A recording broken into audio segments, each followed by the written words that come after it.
Okay.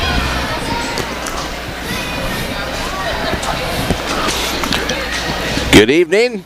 Welcome to high school wrestling. Todd Guestford, Jason Gurwell with you here tonight from the competition gym here at Winterset High School, where tonight your 7th ranked in Class 2A Winterset Huskies take on the 11th ranked in Class 3A Bondurant-Farrar Blue Jays. Huskies are 5-0 in dual meets. We'll talk about that here in a little bit. Bondurant-Farrar is 8-2, and this shapes up as a great varsity meet tonight, Jason. It unfortunately comes to us under a dark cloud after, you know, some of the or the events that have occurred here in the last week, and it's been a tough week for the Winterset community. It has. It is, unexpected, tough, tragic. You know, David. Talking about the passing of David Bell. Yes. David Barry. Barry. Barry. Freshman wrestler, and he, he collapsed after practice, and they got him to the hospital and ended up passing away the next day. He had a blood infection. Nothing they could do. Nothing anybody did wrong, and it's just a blood infection that overtook him, and it was really sad. But I tell you what, we've been out to the house several times. Monday night, the team and we all went out to visit the family, and we had about 45 minutes of telling David Barry stories, and it was one of the neatest things I've ever experienced as in these situations. So the wrestling family here is super close, super tight, and Jensen loves these kids like a family, and that all came out this week for sure. Yeah, so. And the Barry family is here tonight, yep. And it is as advertised. It is a blackout night tonight. Everybody is wearing black, and that includes the folks from Bondurant-Farrar who have really embraced everything that has happened, and the Bondurant-Farrar community has been outstanding as well. So cool to see those things happen. It just makes it, I mean, this is a big meet anyways on the calendar for us, but this just takes it to a whole nother level. I'm really excited about tonight on a whole different level, especially the wrestling, but to see communities come together, it's really neat.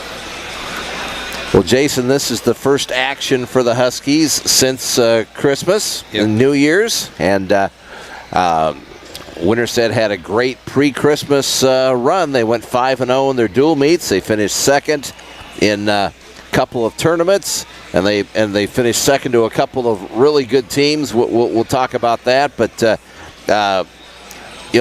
Coach Jensen's got this team headed in the right direction, doesn't he?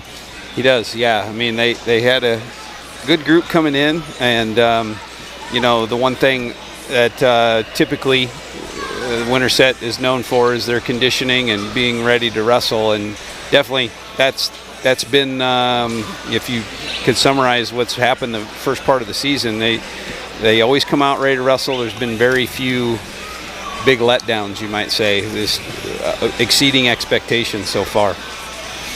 Well, the Huskies opened with a bang. I mean, their first meet of the year was they were in that triangular meet at Adel, and they went against Carlisle opening night, 13th ranked in 3A, and wrestled well without some of their guys that are here tonight, and beat them, 43-31. That was a great way to start the season. That was huge, and even from right there, first meet of the year, big meet of the year.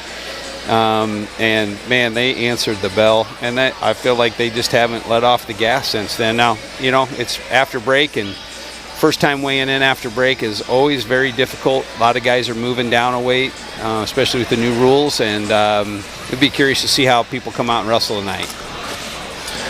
And then, of course, they in that same night they beat ADM, and maybe took the pedal off the foot off the gas maybe a little bit. That was a closer meet than I think people maybe thought it might be, but the Huskies still won it 42-32, and then big win at home against I-35, who's a 1A school but still ranked, and we beat them pretty handily, and then really took it to Gilbert, and then right before Christmas up in Huxley against Ballard, and they're 15th ranked, and we got a good win against them as well. Yeah. Yeah, I mean, we had some really good, tough competition. You mentioned even the Adel. You know, a lot of times in these meets, it's how you line up, you know, from weight to weight, and ADM lined up well. But I do think that there was a little bit of taking the foot off the gas there. But overall, even Adel, I mean, there's some good competition all the way through. And tonight's, you know, another one of those.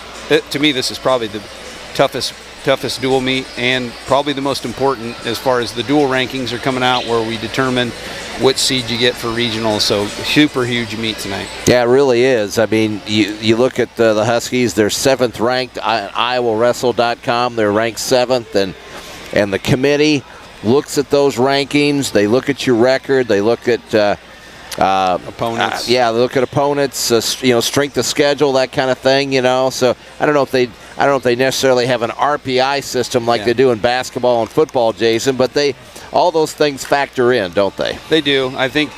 And I don't know how the RPI works, and I wouldn't want to guess, but one of the things I did here is, you know, some of the wins that we have are against 3A teams and 1A teams, and they're good wins, but they maybe don't count as much as a 2A win. So I don't know how that plays out. The bottom line is, you're going to have to beat the best teams. That's the thing I love about wrestling. There's not a lot of excuses, and these guys won't.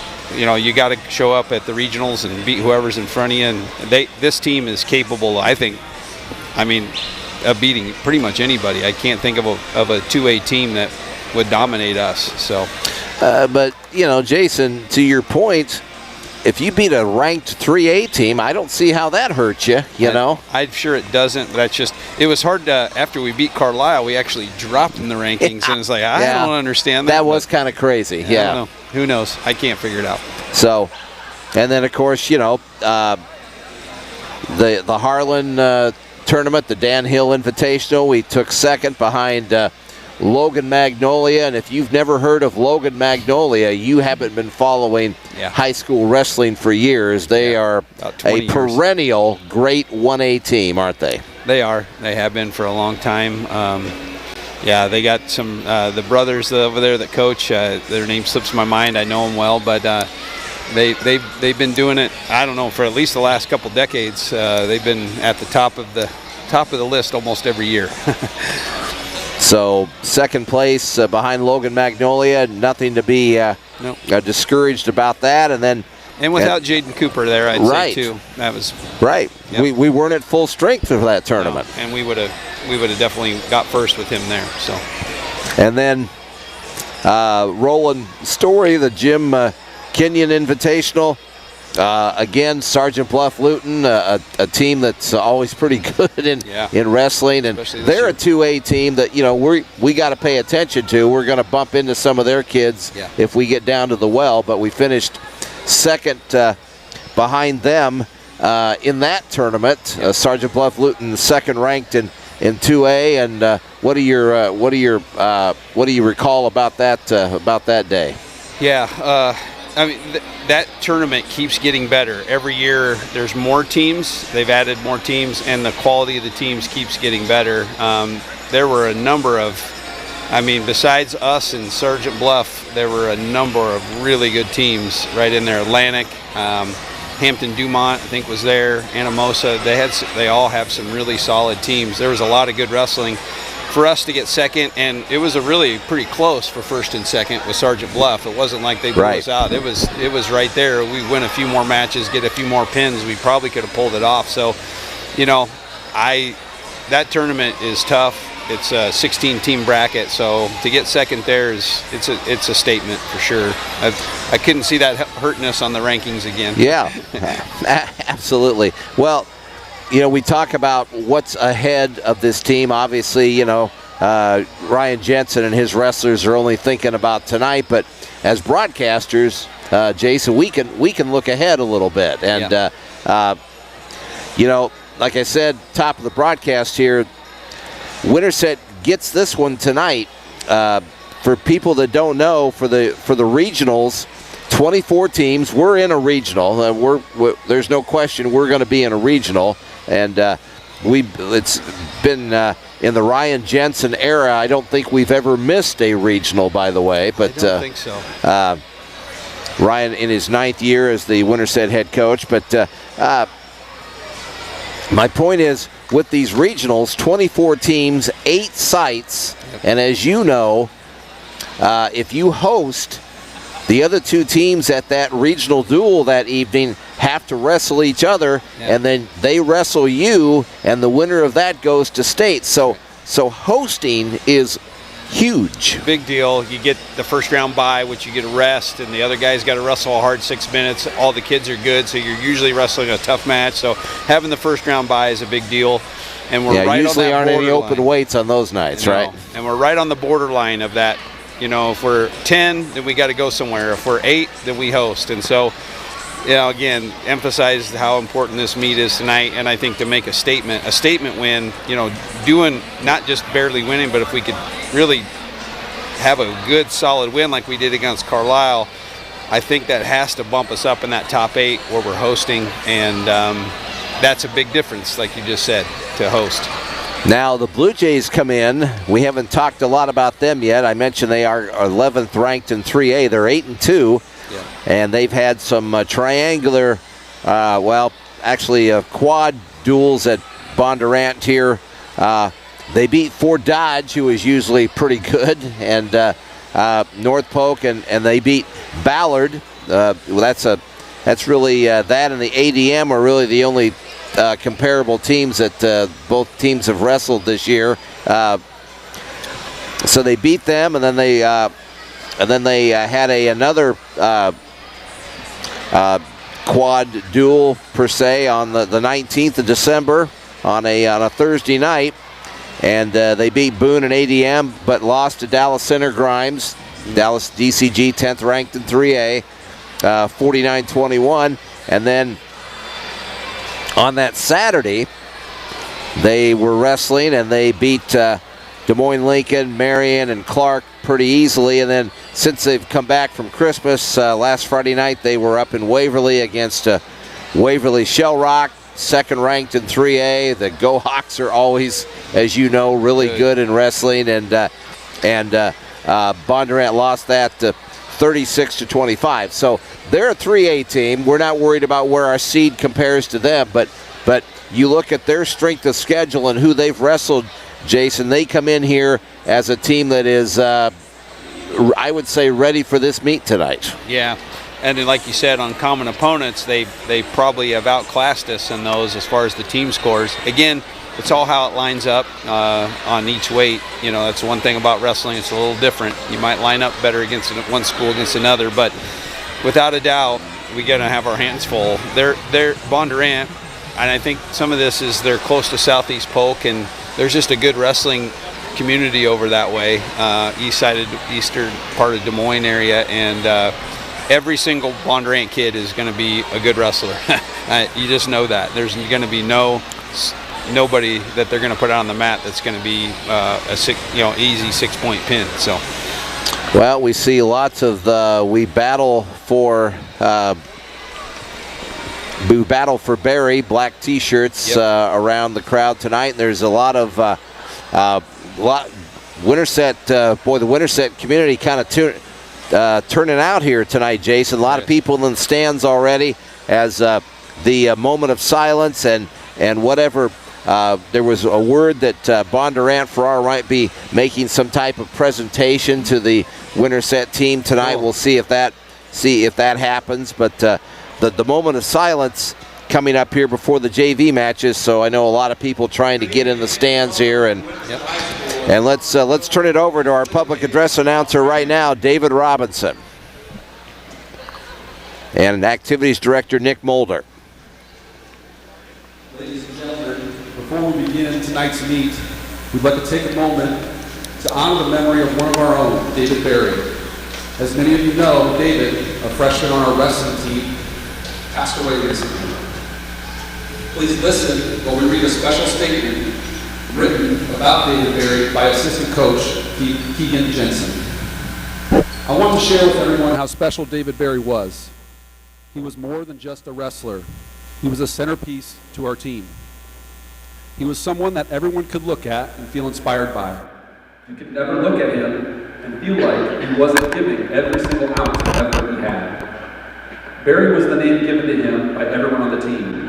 And I bet a bunch of people couldn't even have told you his first name was David. It was just Barry, and we loved Barry. Barry was quiet around me. I never got him to open up as much as I wanted him to. Maybe that's because I was a coach to him. But then I would look over and see 5 kids laughing because of something Barry just said. Every night my brother Jax would come home and tell me about how funny he was. I remember looking at him multiple times and thinking he was one of the hardest workers we had in the room. He never made any excuses. He always showed up, and he always gave everything he had. As a bigger kid, that isn't always an easy thing to do. It's easy to listen to the voice in your head telling you to quit, but Barry never quit. He never did that, ever. He was loved by our coaching staff just as much as he was by the wrestlers. At least 2 or 3 times a week, one of our coaches would have another story to tell us about Barry. It could be an uplifting story about him winning his first match, or a funny story about him telling the head table his name was Barry, not David. Whatever it was always a story to tell. Now will forever be a story to tell to any wrestler that walks in the Winterset wrestling room. It'll be a story of a kid that many wouldn't have expected to be someone who had the greatest impact on his team. I still hear kids and coaches yelling, "Good job, Barry," because it was impossible to look at him and not feel the need to say good job. Knowing the huge impact that Barry had on me leaves me wondering the kind of impact he had on people in his personal life. Thank you for being the person that you were, David Barry. I already miss having you in the wrestling room. But now you'll forever be a centerpiece to every team that we have from here on out. To his family, know that you have raised a warrior, an amazing kid, and a class act. I wish you all nothing but the best. Ladies and gentlemen, please join me in a moment of silence in honor of Barry.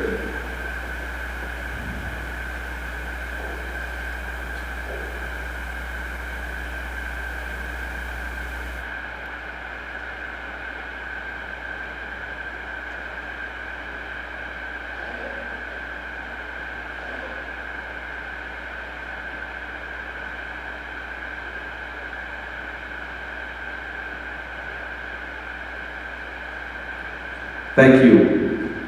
And ladies and gentlemen, if you would like to make memorial donations, they may be made at the David Memorial Fund at Farmers and Merchants Bank here in Winterset.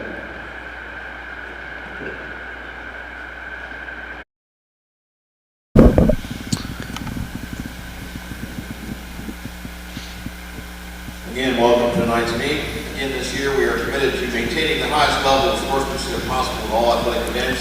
We join the Iowa High School Athletic Association in asking every Husky fan to treat our visitors in the same manner we would like the Huskies to be treated when they're away from home. And secondly, for each of us to be courteous and considerate of our neighbors who stands by what we say and what we do.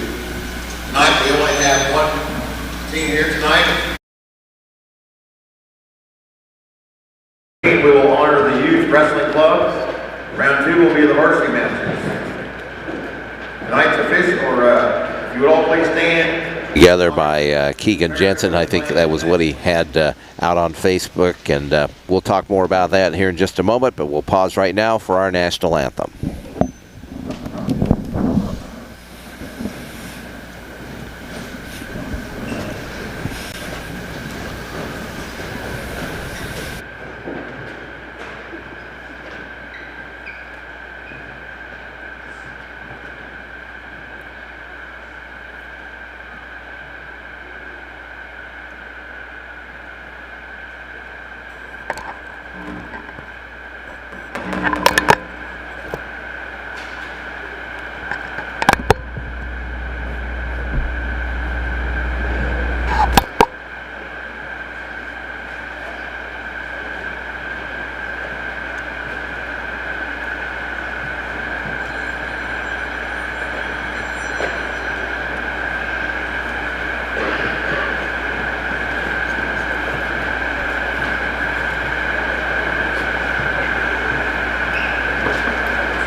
Ladies and gentlemen, I apologize. We're having some technical difficulties down here at the head table. So,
All right, well, as I was starting to say there before we had our national anthem, nice job by Activities Director Nick Mulder, and a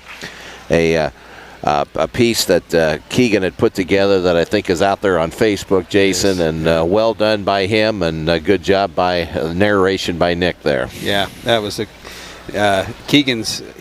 That's kind of what he does. He does some writing, I think, in journalism and things, and he is really good. Did a great job. Now he's quite the young man. I've enjoyed. He's given me a lot of information. He's a pretty good wrestler when he was here too, by the way. He was a good wrestler. Yeah, very good. All right. Well, we're going to start 132, Yep. and It's Lyndon, I think. Lyndon Stebbins for Winterset. Yep. And I'm not sure who the Bondurant-Farrar wrestler is. I did not catch what Didn't either. David Robinson was saying. Lyndon's got a brother, so sometimes it's hard to tell the two apart. They're twins, identical twins, I think. So. Yeah, I was talking to Ryan before the meet tonight, and you'll hear some of his comments here a little bit later. But yeah, he's just talking about, he says, Todd, he says, we've had some really good wrestlers over the years since I've been here, and we've had some guys do really well. But he says, he says this is maybe the most depth that we've had, Jason, in the program in the 8 or 9 years that Ryan's been here. Definitely. Yeah, I mean, the truth is the Winterset wrestling room, and I've been around wrestling my whole life, especially at the high school level, this is one of the toughest rooms. Well, it is the toughest room I've seen as far as having to work hard. So sometimes kids come out and you lose them. All the kids have stayed out. I don't think they've lost anybody. Maybe some injuries and things, but not just quitting. So the depth is there. They got 30-plus kids, and that's really impressive. And that those when you have success as a program, those are the things I think that start happening. So. Well, Lyndon is trailing 3-0 here, but he's trying to sit out and work out of it here to talk about what's going on. Yep. Oh, that was almost a got a reversal there. Yeah. Kid got high. He had the legs. It was riding legs and got high. And Lyndon did a good job recognizing that. Got a reversal. Got a good, tough ride. Kind of 2-on-1 ride there. And I don't think, the Stebbins brothers, they're newer to, I don't think they've wrestled a lot. I think they have a Taekwondo background, and but they are really going to be good. I'm hoping they get in the room over the summer because they got a lot of natural wrestling ability. So the first period here of this 132-pound JV match, Bondurant young man is ahead 3-2. And I think Lyndon had the option and deferred, so the Bondurant wrestler took down. Is that how that went down there? Yep, looked like it.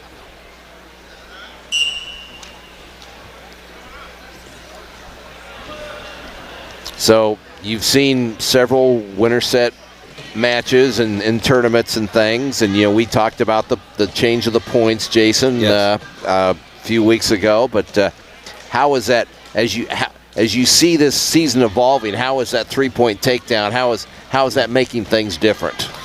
I'd say overall, I don't see wrestling. The wrestling, as far as what's happening, isn't changing a lot. I think it's a good move in that you're rewarded for that takedown. To me, the takedown and the pin are the two most important aspects of wrestling, and the reward for the 3 points is, I think it's fitting, and you do see kids that are good on their feet using that more, letting kids up, taking them down, and seeing some more technical falls and things like that. And even in a match like this, last year it would have been a lot closer. He's up by 5 now with the 2 takedowns and escape, and last year that would have been only let's see, it would have been a 3-point match and a lot closer. So the takedowns being rewarded, and I like it personally. I think most people do.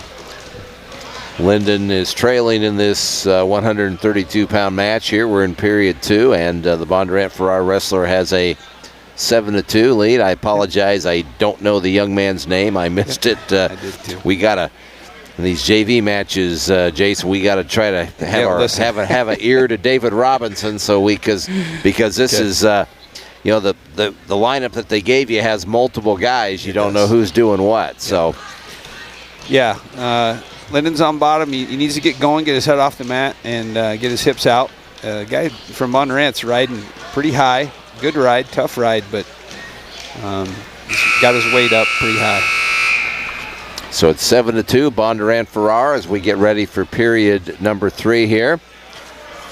We look at the 14 varsity matches. We'll talk about them in depth here a little bit later, but we went into the night thinking that all 14 matches were going to be competed. Bondurant-Farrar is have to make a few changes, and we may not. We'll have to see. One of their top wrestlers, Kobe Pfizer, at 120 pounds, is reportedly not going to be wrestling tonight. So that changes things for Matthew Wenderlin a little bit, the Bondurant-Farrar head coach. It does. The Pfizer kid, really good wrestler. He's ranked, looks like 8th at 113 in 3A. That's, and so that's a really solid kid where he probably goes out and gets 6 points for your team. Without him there, that's a really big, it's a big deal. So, and he's a guy that Jude's had some battles with, right? Yeah, they've wrestled several times over the years. Maybe split. Maybe Jude got him a couple of times, and I think he's beat Judah once. So he's a really good wrestler. All right, well, Nick Mulder always coming through for us here, and thank you, Alan Hansen, for making us aware. It's Caden O'Connor that's wrestling for Bondurant-Farrar right now at 132. So thank you, Alan, and thank you, Nick, for getting us that information. That's great. You got the Bondurant kids. Linden chose down, and it's about 1:20 into the match. He hasn't been able to get out yet, and the Bondurant kid's got a tough ride, and but still riding a lot of pressure up high. I think Linden can get his hips out. He can. Yeah. What can Linden do here? He's running out of time. He is running out of time. He needs to get up to his feet. He started that stand up. He just needs to get his hips out once he gets up there, and be helpful to get some help from the referee here, but maybe not. And if this was a college match, Mr. O'Connor would have some riding. He'd get some riding time here, wouldn't he? Yep. We don't have that yet in high school, and I don't think we ever will, but you never know. So final seconds ticking off here, and this 132-pound match with Caden O'Connor and Lyndon Stebbins, won by Caden O'Connor 7-2. And we're going to have another 132. Liberto Inesto. Yep, Liberto.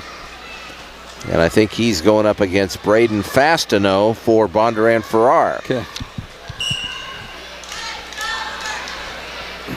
Liberto started wrestling a couple years ago. I think this is his 3rd year wrestling, so newer to the sport, but very strong kid.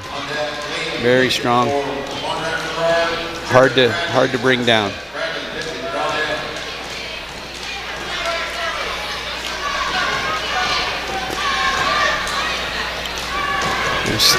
So what's down there? Well, I was just going to say, what can Liberto do about that? But Fastenal got turned around on him and got the 3-point takedown. Yeah.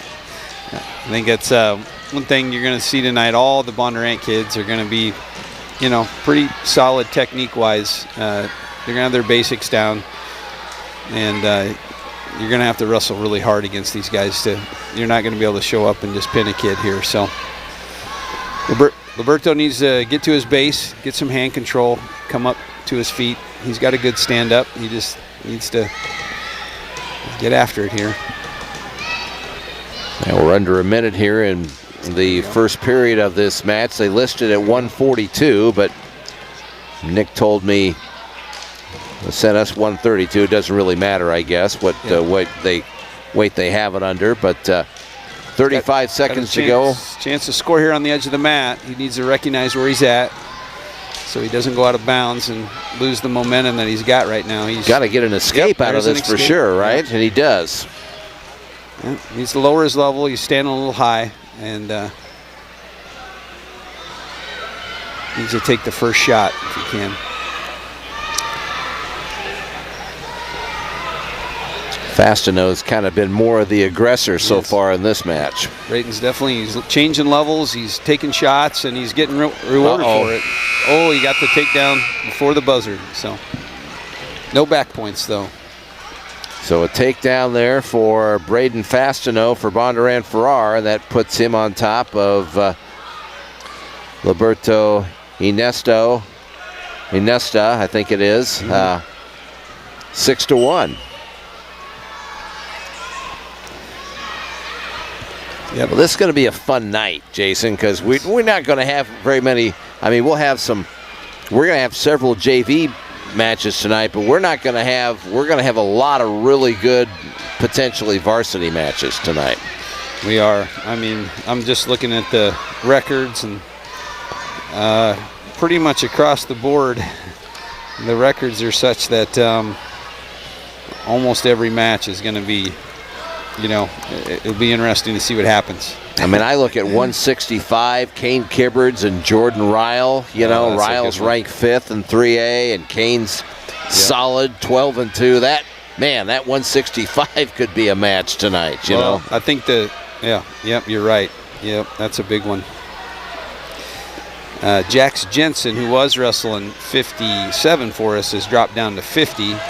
The Bondurant kid that's at 57, I was thinking that those two were going to wrestle, but looks like after Christmas they're changing weights, and that was a match I was kind of hoping to see, but it might not happen tonight. Well, you never know. I mean, you never know. I mean, yep. on this roster that I got from Nick and Angie, it says that Jax is 157 and against Fellers, but Keegan told me the other day that Jax was going to wrestle 50. Got the pin there, it looked like. Yep. Yeah, and even with these lineups, you can always bump people up a weight, so you just don't know. And we have enough kids with the depth that you mentioned that we can put a kid in there and maybe, not and still pull something off. So.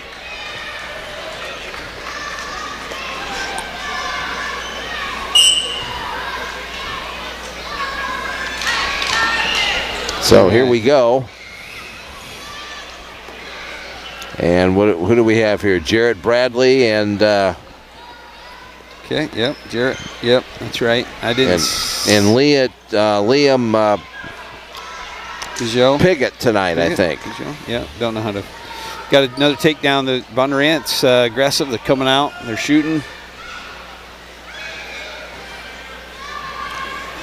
Certain teams, with their coaches, they all have a style, don't they, Jason? They do. Yeah, you see it. Yep, you definitely see that come through the way the coaches coach. and sometimes it's just the kids that you have in the room create a style, and it flows through to all the wrestlers. And you know, typically with Winterset, you know, it's very aggressive, lots of moving forward, lots of shots. But so far, Bondurant's been the aggressor tonight, at least in the JV matches we've seen. So.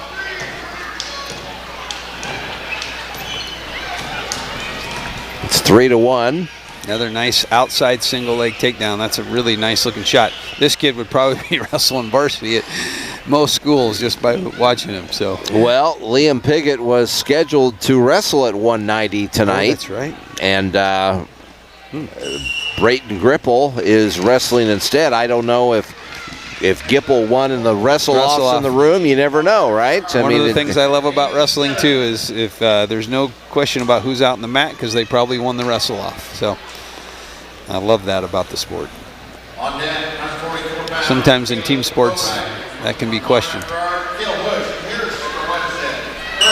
So now we have a 138 Damon Stebbins yep. and Colton McKinney for Bondurant-Farrar. Okay.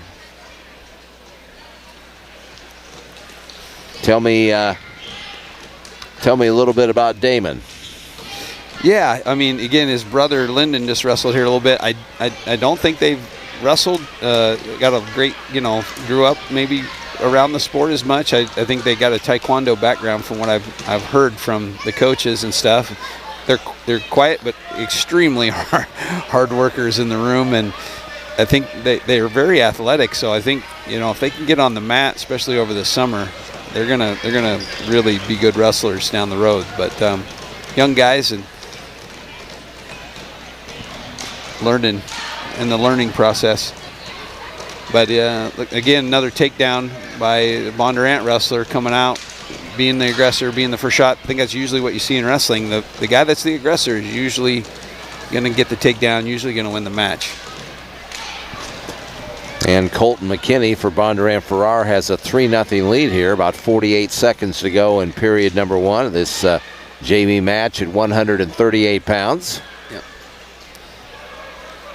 Reaching back there, that's another one of those things you probably don't normally do, but if he's strong, you might be able to pull this off, and he is strong, but a good wrestler is going to be able to defend that.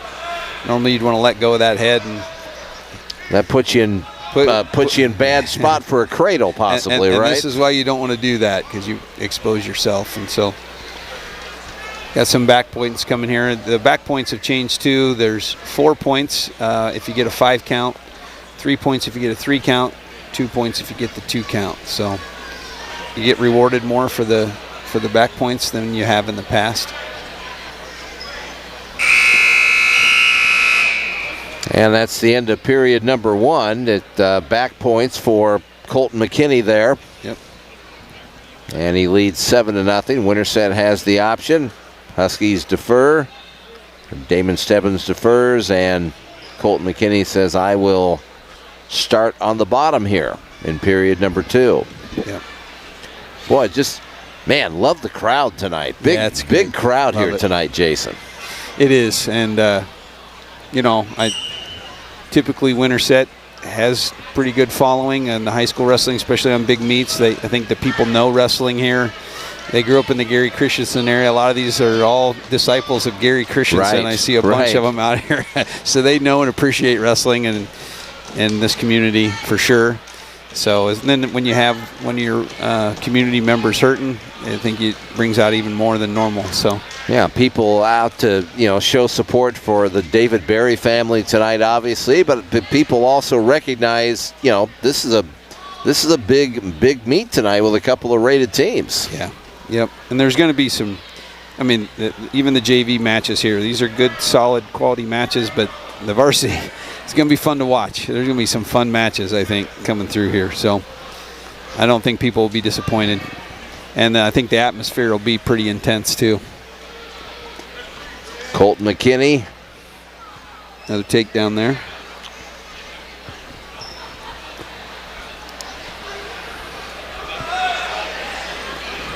He is up 11-0 here. We're under a minute in period 2 of this 138-pound JV match.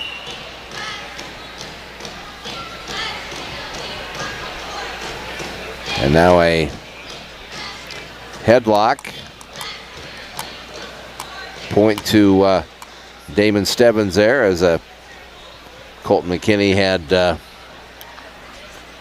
what do you have, a full Nelson on him there? He did, I think full it was. Nelson. Yep. Sometimes seemed like he knew what he was doing right away after he did it. A false start there on Bondurant. Started early. 11-1. Have some media from Des Moines here tonight. KCCI is here tonight. I know they interviewed Coach Jensen earlier, and Cool. they were here for the moment of silence, and Cool. hopefully they stick around and get some highlights of the varsity meet tonight. Yeah.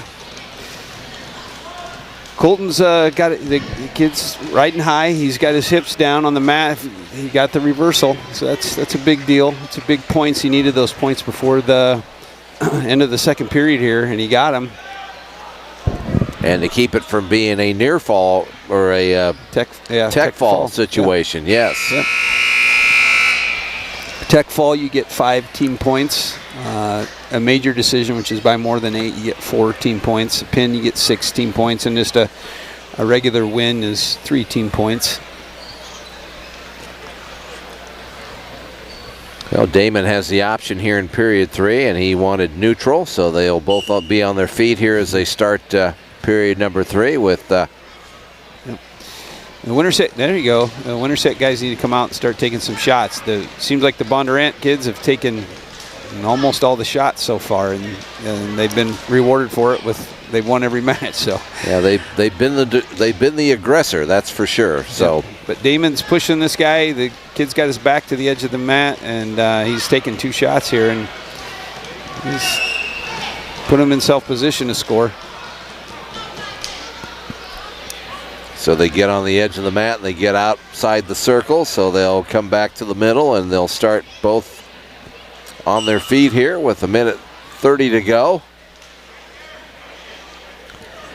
Damon needs a couple of takedowns here, or some near fall points or something to get back in this match a little bit. And that's another thing when you're down, the kid gets tired or you get on a streak, you can catch up a little easier now that you have the 3-point takedown other than the 2. Since there's more reward for it, somebody like Damon here could come back if he could get a couple takedowns in a row. A little go behind there by the Bondurant kid. That was a nice move. Well, we are glad you're with us here tonight on the W Digital Network. Todd Guestford and Jason Gurwell. Alan Hansen is here tonight. Alan Hansen Video Productions, as always, the great pictures that Alan provides for all the home events here at Winterset High School. And 14-4, 10-point lead. Got 30 seconds left. Good shot there by Damon. He's a suck. Bring that leg in, step up. Try to get his head off the mat. The McKinney for Bondurant doing a good job of keeping his head down, keeping Damon's head down, isn't he? Another go behind. He hooks that leg and gets his 3 points. So it's 17-4, and time will run out here in this match.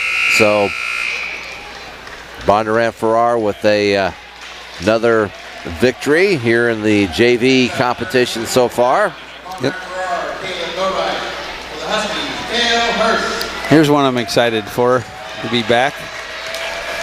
Cale Hirsch, who did such a great job as a defensive back for the Huskies during the football season. He was really good. Of course, he had that pick 6 against Lewis Central. Took it all the way to the house, about a 90-yard pick 6, and he's been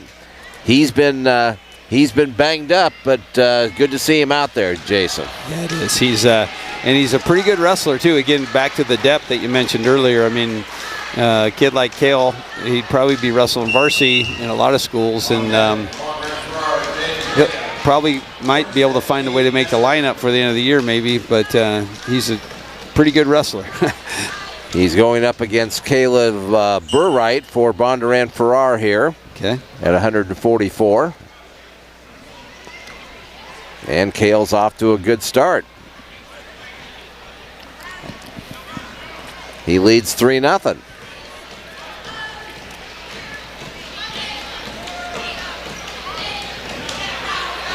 Yep, he's got a Cale again he hasn't wrestled a lot in his through his lifetime, but he's just got so much natural ability. You saw it there, just threw the kid right by. Very strong kid, so lets him go and says, hey, let's do this again. He really going after him, isn't he? He goes 100 miles an hour, and you can see that. He did it on the football field. He did. He goes right for him and not afraid at the least bit to put somebody down. Yeah, he and Gavin Day and Jace Bellamy back there in that defensive backfield. Boy, those guys, That's coming trouble. into the season, people thought, well, because we lost some good defense DBs from last year, people thought, well, maybe how good's our secondary going to be? And boy, they were good, weren't they? They were good. Yeah, they were good. Yeah, they did a great. I think Jace ended up on the first team All-State, if I remember right. He deserved that. He had. Yeah, he was just he phenomenal. just flew to the ball. Always in the right place at the right time. So he's got a nose for the ball. He's got and it's been showing up on the basketball court too a little bit. By the way, he has he might get in foul trouble and he might maybe foul out or something. But you know what? It's because he is just he's wherever the basketball is, that's where he is. Yeah. He's got a nose for. I worked really hard over the years to try to get Jace out for wrestling because I think he would have been a phenomenal wrestler. But he likes basketball and he's good at it. Yeah. 9-2. All Cale Hirsch here so far. 3 takedowns in the first period. One thing, Cale just got back, so he's trying to get himself into shape. So it'll be curious to see how now we're rounding the corner in the second and the third period, what his shape looks like. Now, in the Winterset wrestling room, it's pretty intense all the time. So I'd imagine, even though he hasn't been wrestling that much, he's going to be in pretty good shape. He needs to let go of that. He needs to let go of the head. So it's 9-5 here. 9-5 now. Minute 30 to go. Even that first time out wrestling too in a real match, it's a little different than wrestling in the room. And Burright's trying to turn him here, Jason. He's got him in some trouble. He does.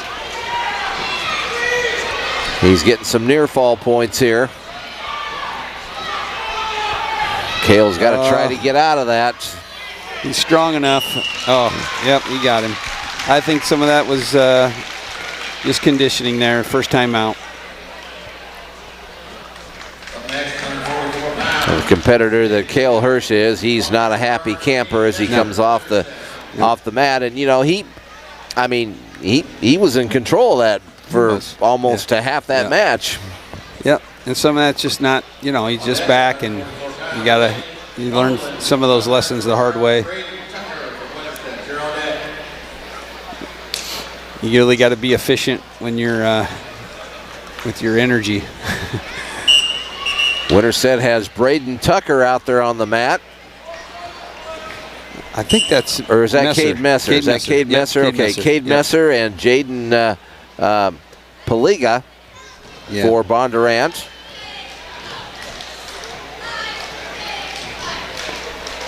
Okay. Again, another takedown. I'll tell you what, these Bondurant got some pretty good JV wrestlers. They go after it, don't they? Yeah. Tells you that their varsity team, if their JV is this good, their varsity is going to be real good. So, because our JV usually is pretty dominant in most meets. So, we haven't won a match yet. Yeah. We thought maybe Cale Hirsch was going to be the first one there, but that one, the tide turned on that one. Now this kid's got a cradle, but he's high, and Messer got out of it. He could score, and if he keeps that locked up, he can there get you go. Yep, there he's you got a go. cradle himself. He's getting some back. If he needs to settle him in here, take his time, not be in a hurry. Andrew Shivers is our official tonight. Nice. I think he's got him there. He's got him. It's right there. It's a tough spot for the referees sometimes on the cradle to be in the right spot. Should be some back points there. Needs to keep it. Needs to keep it. He can still get the pin out of this. 30 seconds to go in the period. Plenty of time. Keep.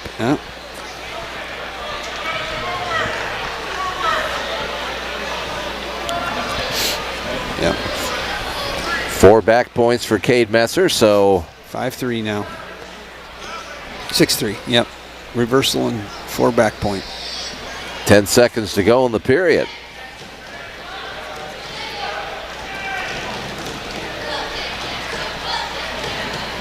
And the horn will sound for period 1, but a good first period for Cade Messer. Got taken down, but came back, got the lead. Cade had the option deferred, so Paliga for Bondurant-Farrar had the option and decided neutral. Yep. He got the takedown. I suppose that made sense for him. Nice shot here. Needs a finish. Can't sit there. Yep. Needs to get his guy tilted back.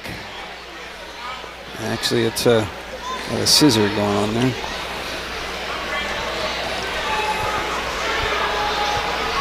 Got to get his head out of there, right? Keeps his hips up on top of him, and sort of a tough spot here. They both have each other's legs. You really have to scramble, keep your hips high.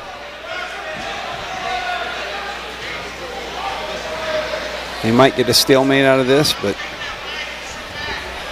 they just switch positions now. It's a tough spot to score in. Needs to come up to his feet. Neither wrestler with a determined advantage here, but now it looks like Paliga for Bondurant-Farrar trying to... Got a chance to score. He needs to keep that leg hooked and needs to try to come around front. Oh, he got the Peterson roll there, but he hasn't scored yet. And about ready to go out of bounds. Now he's in really good position, and he got it. Hey, that was touch and go for a while there. That was a good scramble. But Cade got the takedown. And again, for JV wrestling, that's pretty good scrambling there. So good job. 20 seconds to go in the period. Messer leads 9-3 in this 144-pound JV match. Yep, got a bar arm. He probably just wants to ride him out here, not let him get a escape. Just go ahead and push him out if you have to, rather than 1 second.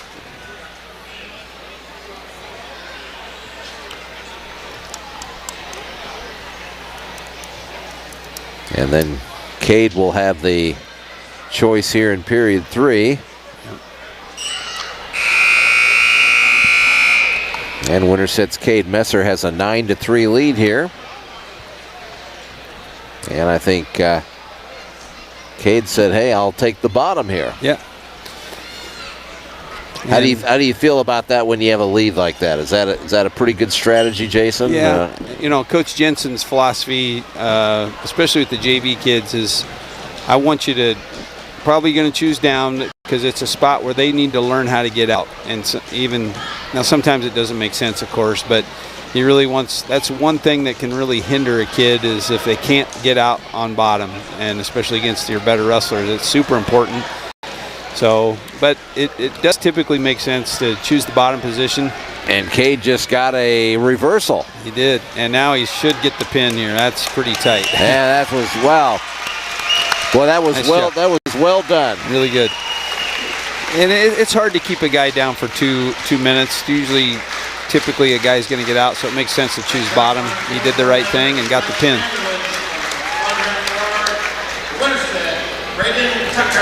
So Cade Messer with the fall there gets the Huskies their first points here in this JV match. 25-6 is the score, in case you're wondering. And for the Huskies here, I believe this is Braden Tucker. Yep. And Blake Wonderland. Yeah. I assume he is Matt's son. Matt Wonderland, the head coach. Got a nice shot, nice takedown. Hasn't finished it yet. Braden's doing a good job of fighting him off. He needs a crossface rather than underhook there, but it's working for him still. It'd be more effective if he had a crossface.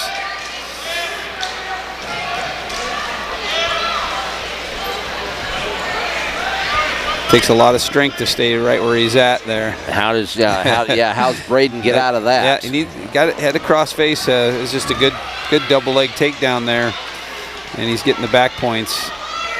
Again, pretty good JV wrestling here.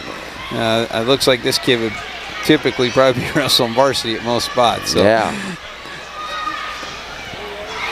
Blake Wonderland has Braden Tucker in trouble, and 4 back points for Wonderland. He leads 7-0. Yep. Good. Came right up, got an escape. Or trying to get an escape. He's up to his feet. Needs to get his hips out. Break the grip, and he did. Nice shot. Got right back in on it. An outside single. That's what you want to see. Being aggressive.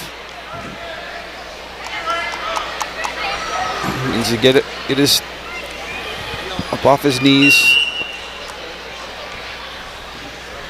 And what do we have, a stalemate there, Jason? Yep, a stalemate. Pretty quick stalemate. 20 seconds to go in the period. He's definitely being the aggressor, and Wonderland leads Winterset's Braden Tucker by the score of 7-1. Nice shot there. Needs to finish it. Come up to his feet. Nice. Nice. Oh, he gave him the three. He got it. Boy, he got it right at the buzzer. That was close. I didn't think the official was going to give it to him there. He did a great job. He switched off from a single to a double and kept driving and got the takedown right at the buzzer. It was a really nice shot. So it's 7-4. And Braden will start on top here in period 2. I think Wonderland maybe had the option. Did he, Jason? I think he chose down. He's doing a good job of bringing the guy back down to the mat. He hung on. Braden's a really strong kid. You can tell. These are not easy positions to keep a guy in. He's got a cradle locked up, but he's getting a little high. He needs to be careful here. But he does have it locked up. He can roll him through, but in a tough spot here. Well, man. Yeah, this is... He needs to either let it go and probably bail at this point. Yep, and he did. Probably the right move. And he just needs to get his... Yeah, he got... Got reversed, headlock, and yep, that's tough to get out of. And probably should have bailed on it a little sooner, maybe. Yeah. That's why you wrestle these. You learn these things, and you probably won't make that mistake again. He's going to be a good wrestler. So we go to 157 or, well, 170 or whatever it is they have up there on the board. I just know that Tristan Blair is wrestling for Winterset and Wyatt DeMoss for Bondurant-Farrar. Okay. These guys don't look like 70-pounders to me. No, I think typically on our list here again, but I just know in Tristan, about a 57-pounder. Had some injuries with his shoulder. You see that he's wearing but a good wrestler.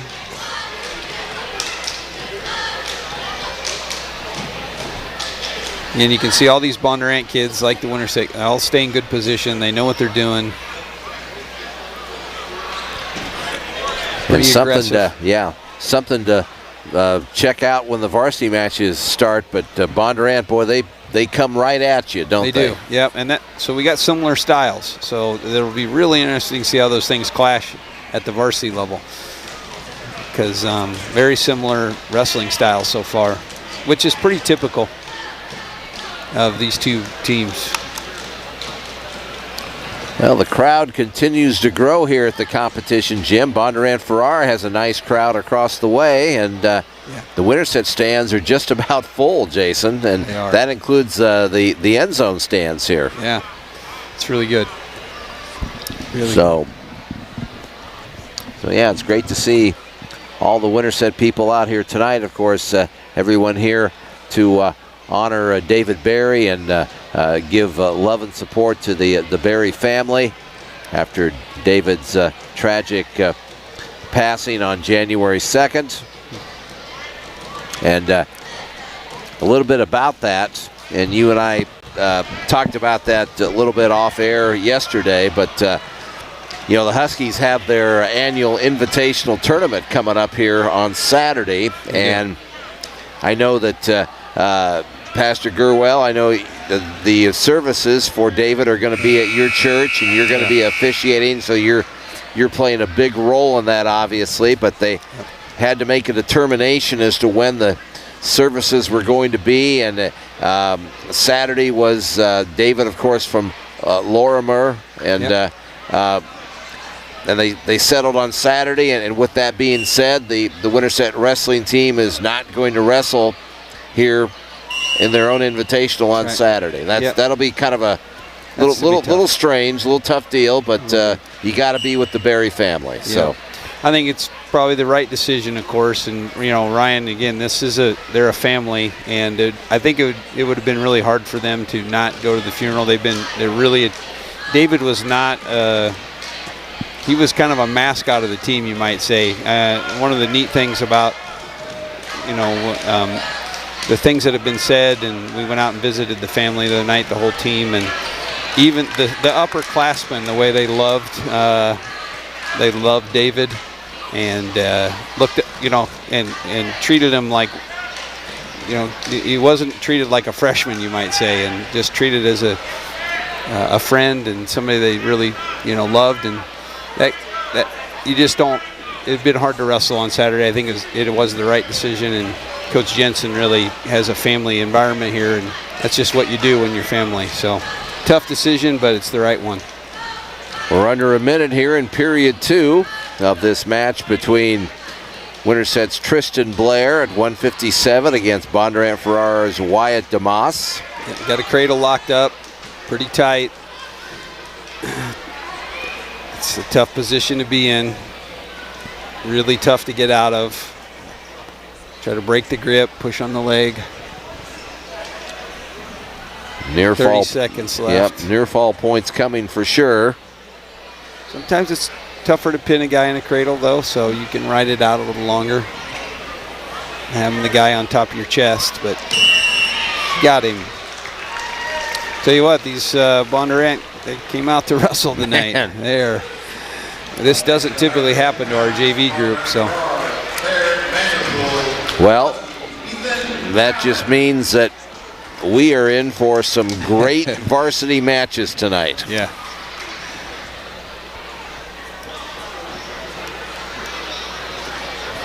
It's Ethan, I think. Ethan Cowman, I believe, and Thayer Vanderpool for Bondurant-Farrar. Yep. And boy, the Vanderpool kid went right after him, didn't he? Not messing around. Yep.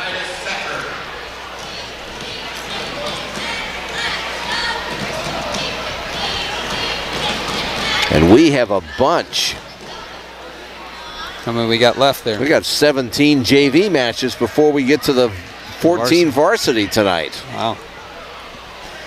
That's just a mark of 2 great programs, is what that is. It is, yeah. You'd like to see that. I've been here when there's only a couple JV matches, and you got to like it.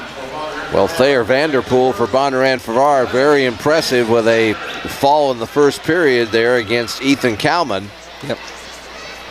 Now it's going to be Titus Safford for Winterset and Elijah Work. Okay. Elijah Worky, maybe depending on if you pronounce the E or not, for Bondurant-Farrar.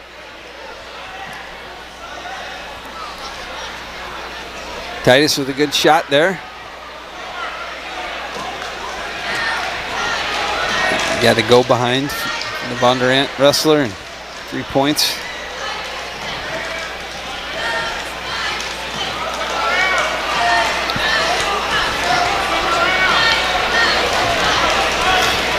So yeah, it'll just be I mean, obviously the team's making the right decision, Jason, and everything on Saturday, but it'll just be a little strange that the Huskies aren't going to be here wrestling on Saturday. It will be really tough.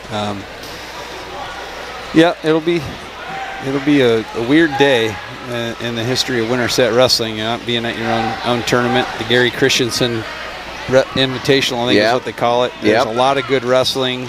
A lot of good teams are here, so you hate to miss the competition, but there are bigger things than that. And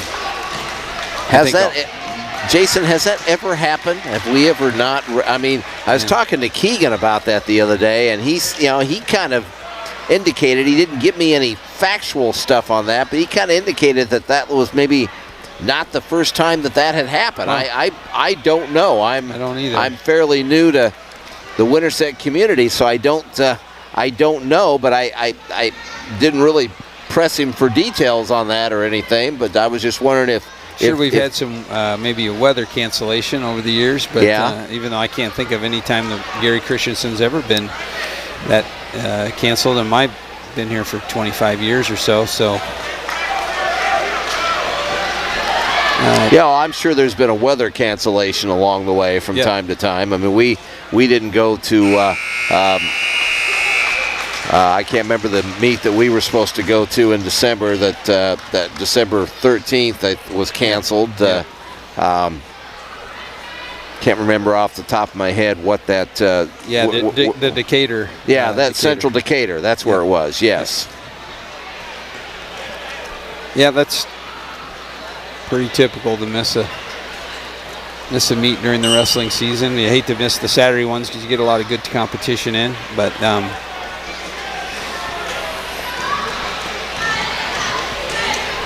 Well, go ahead, Jason. Go ahead. Titus he's a newer wrestler. He's new to the sport, hard worker, and again, these Bondurant kids, and they all know what they're doing. They all are experienced, and there's no slouches here. So, boy, they have been the aggressor. That is for sure.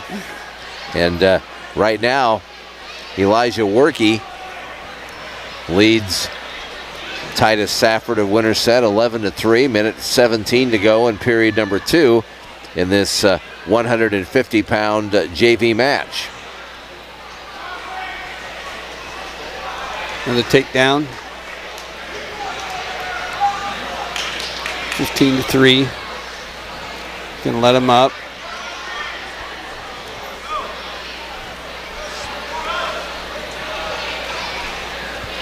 You take them down, let them back up, you scoring points quickly. Yeah, Titus got a nice shot there. There's a nice fireman's there. Just about scored with it. And another takedown. Looks like he's going for the tech fall. Yeah, it's 18-5. I'd love to see the shot. It's good for Titus. He's taking it easy, but he's not. And that'll do it. Yep. 21-5. Workey wins for Bondurant-Farrar over Winterset's Titus Safford.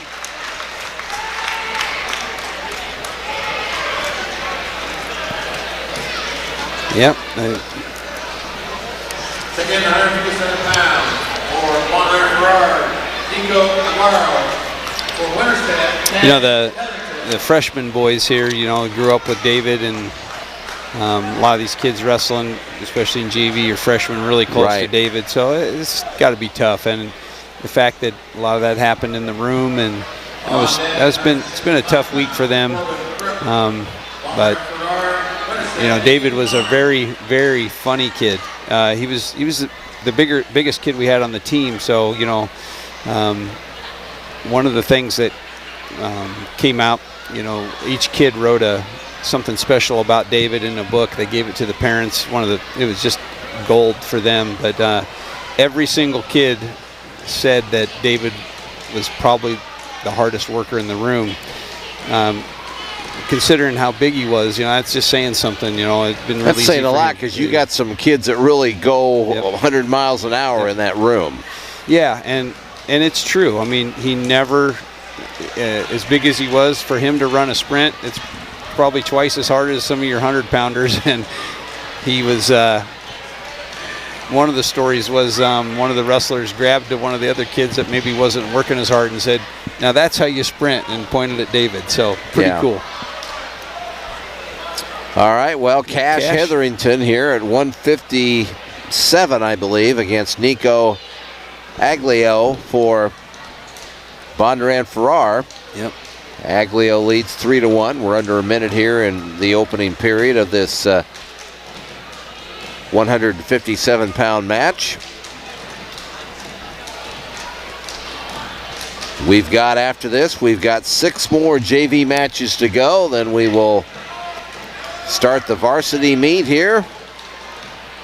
And it will be interesting to see what weight class we start in that varsity meet tonight. I got a feeling there might be some maneuvering around of weights and weight classes and wrestlers, and so it's going to be an interesting meet, I think. I'd be very surprised to see if the lineup that we have on black and white actually works out that way, just because of the nature of this meet and how big it is.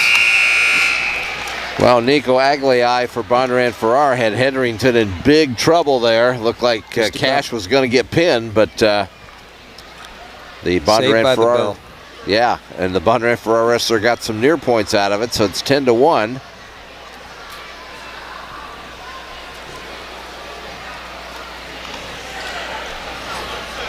You've watched some of the JV matches from some of the other meets that we've had this year, but is this Bondurant-Farrar group maybe the best JV team you've seen so far, Jason? Definitely, super impressive. I mean, this JV team could go out and I think compete against some of the varsity,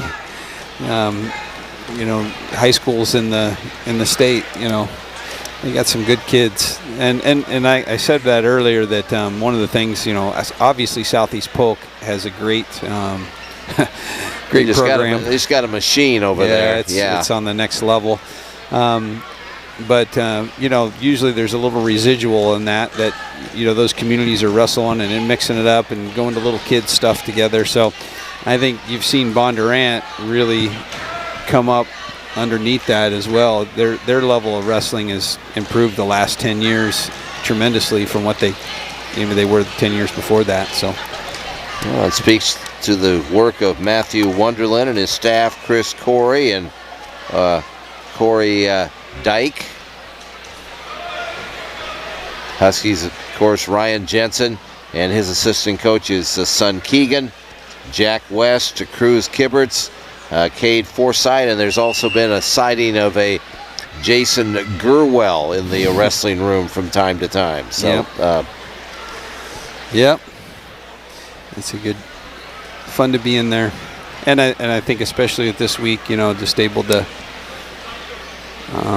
coaching takes on a little different avenue when things like this happen. So it's a really good group of guys.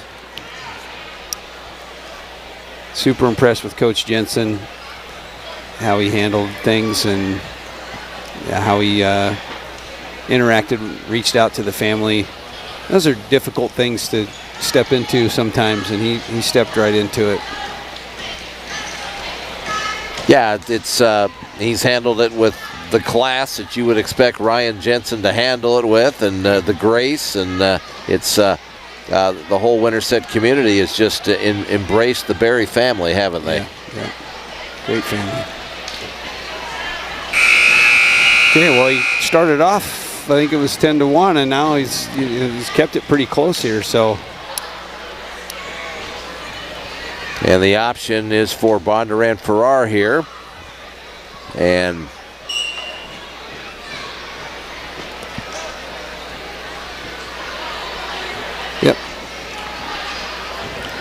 Cash gets after it. He's been close on a couple shots to scoring. He just hasn't been able to finish. He needs to really keep his momentum after he shoots, keep his feet moving, and finish his shots a little better.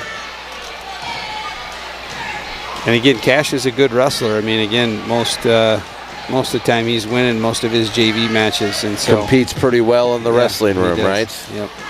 Yeah, nice double leg takedown from the Bondurant wrestler. Yeah, Nico Aglio. Good shot. Just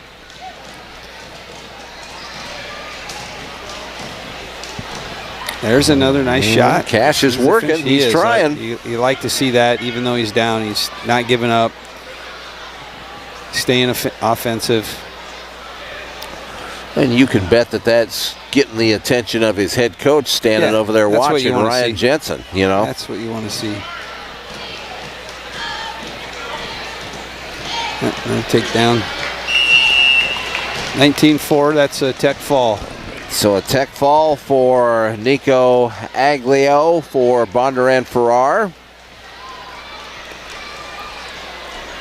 So we move on to 165 pounds. Ian. Corbin Cook for Bondurant-Farrar. Ian Connard for the Huskies. Ian was wrestling varsity for us. Bowen Tadlock, who was a senior, came back after break and going to be wrestling 175 tonight. But Ian is a pretty good wrestler, and then once again, you have 100. This really good. Corbin Cook going right at him, man. Just very aggressive, very good wrestling here. So I mean, for a JV match, so very good. And Corbin Cook already with a 6-1 lead. Now there's almost a near reversal there by Connard, but Cook got out of it and nearly got Ian in trouble, and he did. He got some back points out of it. Yep. Ian kind of rolled him for a minute there, Jason, but he couldn't control it, and then Cook ended up getting some back points.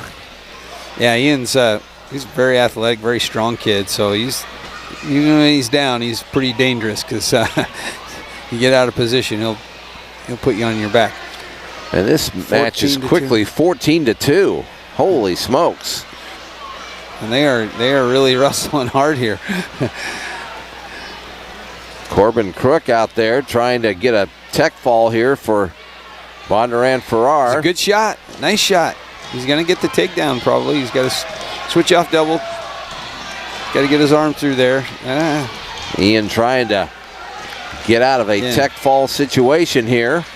For a JV wrestler, that's pretty impressive actually.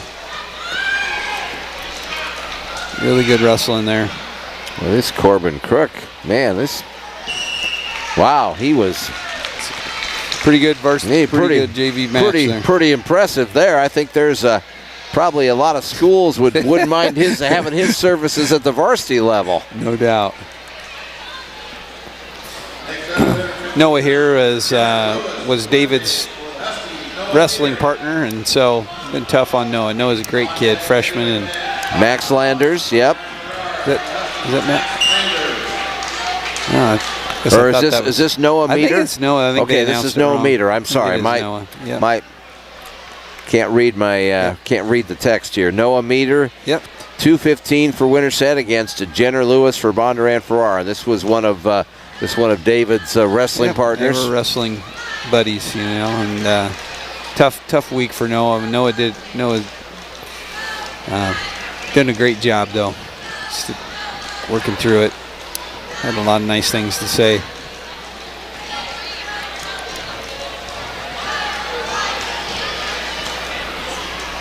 This is a 215-pound match. We have 4 more matches to go after this one. And then we will get going with the varsity matches here tonight between 7th ranked in 2A, Winterset Huskies 5-0, Bondurant-Farrar 11th ranked in 3A. They come in with an 8-2 record. Got a half Nelson in, and needs the shoulder down and elbow down. He's got him flipped over. Tough to get out of this, especially at the upper weights. It's a lot of weight on your chest. And a pin for Jenner Lewis for Bondurant-Farrar against Noah Meter.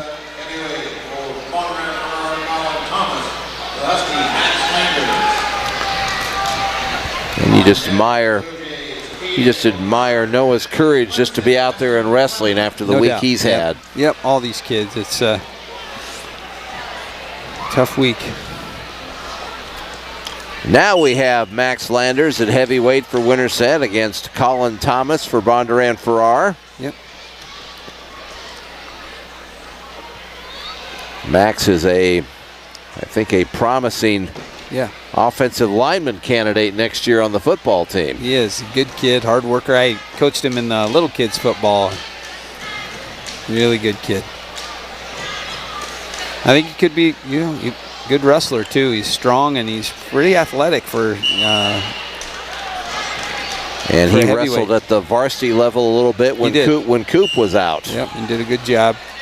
So he stays out. It's promising for us. We're going to lose some really good seniors next year, but guys like this stepping in kind of make up for it.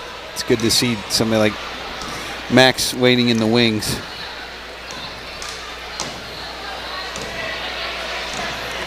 That's the thing about this Winterset team this year, Jason. You got so many talented seniors on this team, and you've got some really good juniors as well. This team is kind of built, I think, to kind of take a run at it this year. Yeah, they really. Again, the dual team aspect of things is different than the individual team. In an individual, if you have somebody like Jaden who is going to maybe get first at the state tournament or at a wrestling tournament, they can score a lot of points. That doesn't always equate in the same in a dual meet. What's important in a dual meet is having solid kids all the way through your lineup, and that's exactly what Winterset has. It's just every weight is a really solid wrestler. And what I'm getting at there is, I mean this, if you look at the 2A lineup, we all talked about it. I mean, yeah, we might be 7th, but there's no reason the way we line up with some of the schools that they could come away in the top 2 or 3 there at the dual meet thing, just because of the way how solid their lineup is. So we got to get there, but I think this team of any of the teams has a chance to be on the winning side of the bracket down at the state tournament, and not just thankful to show up kind of thing. They could be bringing home a trophy. First time tonight in a JV match, so we didn't have any scoring in period number 1. Max Landers and Colin Thomas. No score after the first 2 minutes. Max going to be on the bottom to start here in period 2. Well, those rankings, Jason, they're just window dressings to, to get you get in the field. Once you get in the field, anything's possible once you get in the field. Get over to Coralville and anything's possible. Yeah, I think that's, especially for this team, I think if we get there, and again, I think a good chance of getting there. Again, that's why the rankings do matter to get there. But once you're there, like you said, I think anything's possible. And it's they did change the format here, where it used to be the dual meet was, the day before the individual tournament. Right. And so a lot of teams wouldn't show up, because they didn't want to put their individual wrestler in trouble. And so, or getting hurt or wrestling a match that maybe he was going to wrestle the kid the next day. So you didn't get your best competition. And I think by moving it a couple weeks ahead, the state dual meet is a big deal again. So thankful for the change. Colin Thomas for Bondurant-Farrar with a hard takedown there of Max Landers, and then Max was in trouble and he couldn't get out of it, and Thomas got the pin for the Blue Jays. I think it took the wind out of him. He really went down hard on the mat, and Max is a little shaken up behind the Winterset bench. Yes, yeah. That was a tough takedown. Weston Clemens on the mat for the Huskies against Caden O'Connell for Bondurant-Farrar. Weston's another kid that's, I don't think he spent a ton of time wrestling, but man, he really is a good wrestler for how much he's been out, and extremely hard worker, just really hard worker in the room. So I think he's got a lot of potential. It's kind of exciting to, we got a lot of good juniors and seniors, but there is a good group of freshmen and sophomore in there too that going to fill the spot in the next couple of years, I think, pretty well. Well, we got some big dates coming up. I mean, we've got the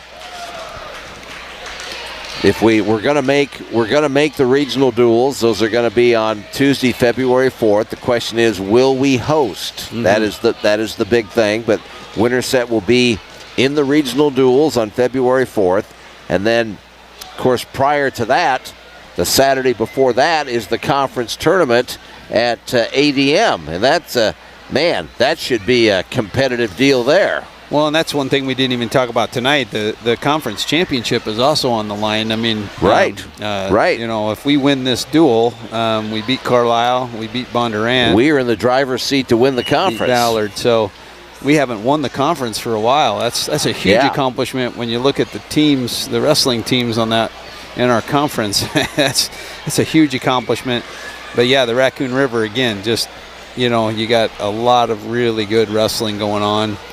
You're going to have multiple place winners at each weight, and it'll be fun to see. And again, I think we have a run should be able to make a strong run at winning the individual tournament team too. Well, of course, in a couple of weeks we have North Polk and Boone, I think, are going to be here, and we're on the road next Thursday night. Yep. And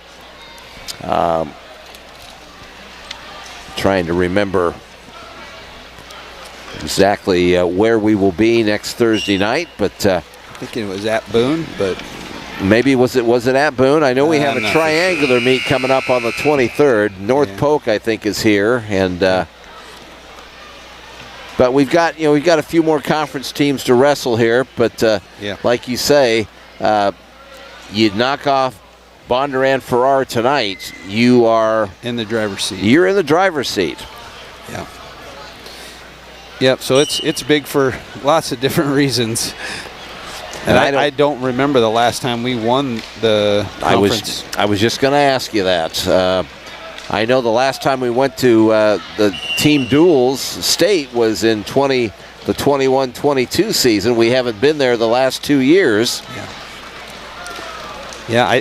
Even in those years where we had those good teams, I don't remember us winning it, but I'll have to look back at that. I'm sure Keegan would know. He remembers all that stuff.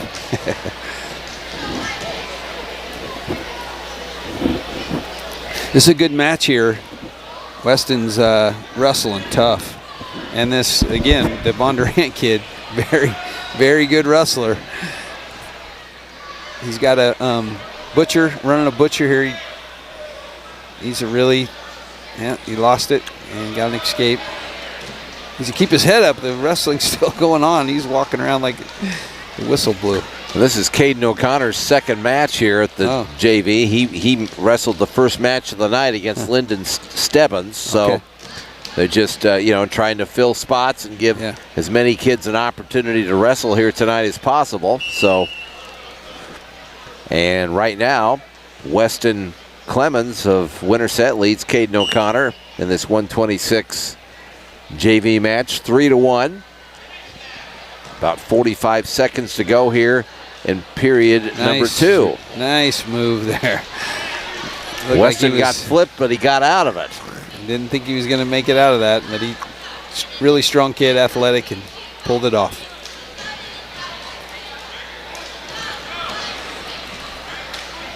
I'm just really happy to see so many Winterset people here at the competition gym here tonight.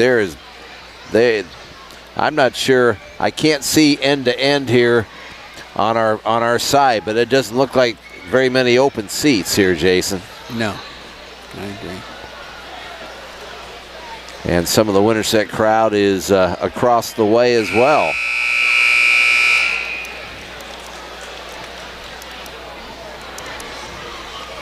Football coach Zach Sweeney and his wife Carrie sitting across the way, just among the many people that are over there.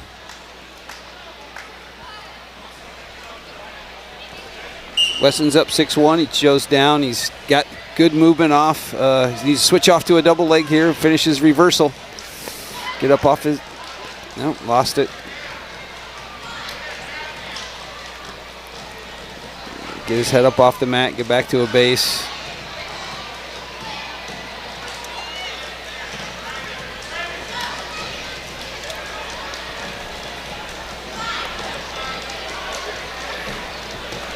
What's the official looking at here? Is he trying to make sure that Weston is not no delay a game on the bottom there? I mean, you gotta keep working, right? You can't just lay there, right? The top wrestler is, they're looking for one thing, that is he's riding what we call parallel. They want him to get off to the side and work perpendicular, otherwise he can get called for stalling. The bottom guy just has to keep trying to move out, or else they can get called for stalling. That's really what the referee's looking at more than anything, is people staying wrestling. And in this position, it's difficult to know who's stalling sometimes. They might both be. They might both be. They might both be tired, Jason, and say, "Hey, man, you want to just kind of hang out together here for another 45 seconds?" Or Yep. He's got that arm. He needs to try to come up. And he's got a cradle locked up. That's dangerous. And whoa! I think he got a defensive pin there. Man, we'll see. I don't know. Who pinned who? I think it was a defensive pin. Yeah, that's what I thought. Yeah. You don't see that too often. Because Weston was in trouble there too, wasn't he? He was, yeah. He put himself on his back. Yep.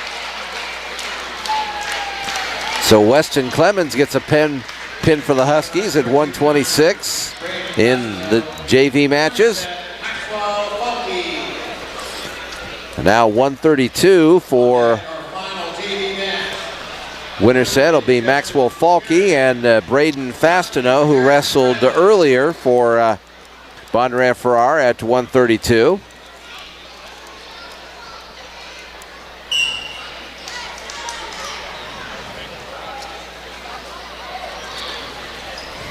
So yeah, we're talking, as this match gets going here, we're talking about some of the big events coming up. You can take a big giant step towards winning the conference with a win here tonight. You've got the conference tournament on Saturday, February 1st at ADM. That is always a highly competitive, great event, and certainly Winterset and Carlisle and Bondurant-Farrar will be three teams that will have, might be the Ballard will be in there as well. Those might be the four favorites going into that, you think? Or? Yeah, definitely. I would have to say those are the top four. And again, the way those tournament team and the points, or the individual tournament there, the way the team points work out, if you have guys that get first place, you get a lot more points than a guy that gets third place. So it's just different than a dual meet. And I would have to say Carlisle in particular, they got a couple kids that are really good, probably favored to get first. They would, and same with Bondurant. So it's just going to be really good tournament, really fun to watch. I'm excited for that one. Well, Braden Fasteneau for Bondurant-Farrar got a pin at 132, and now Jared Bradley had Justice Zagarin. And he went for it again and didn't get it the second time. Trying to get a pin here is Zagarin for Bondurant-Farrar to end the JV matches here. I tell you what, that was a nice lateral drop from him. Again, not something you typically see, but I think he keep fighting to get off his back. He's in a tough spot here. Jared. Wow. Man, that's a bummer. He got off to a 6-0 lead and then got in trouble and got stuck. It was a nice throw. He went for it. If you're going to go down, that's the way to go. That's what he kind of says to his coaches. Hey, I went for it. I didn't get it, but I went for it. So that concludes our JV matches here. So we'll have a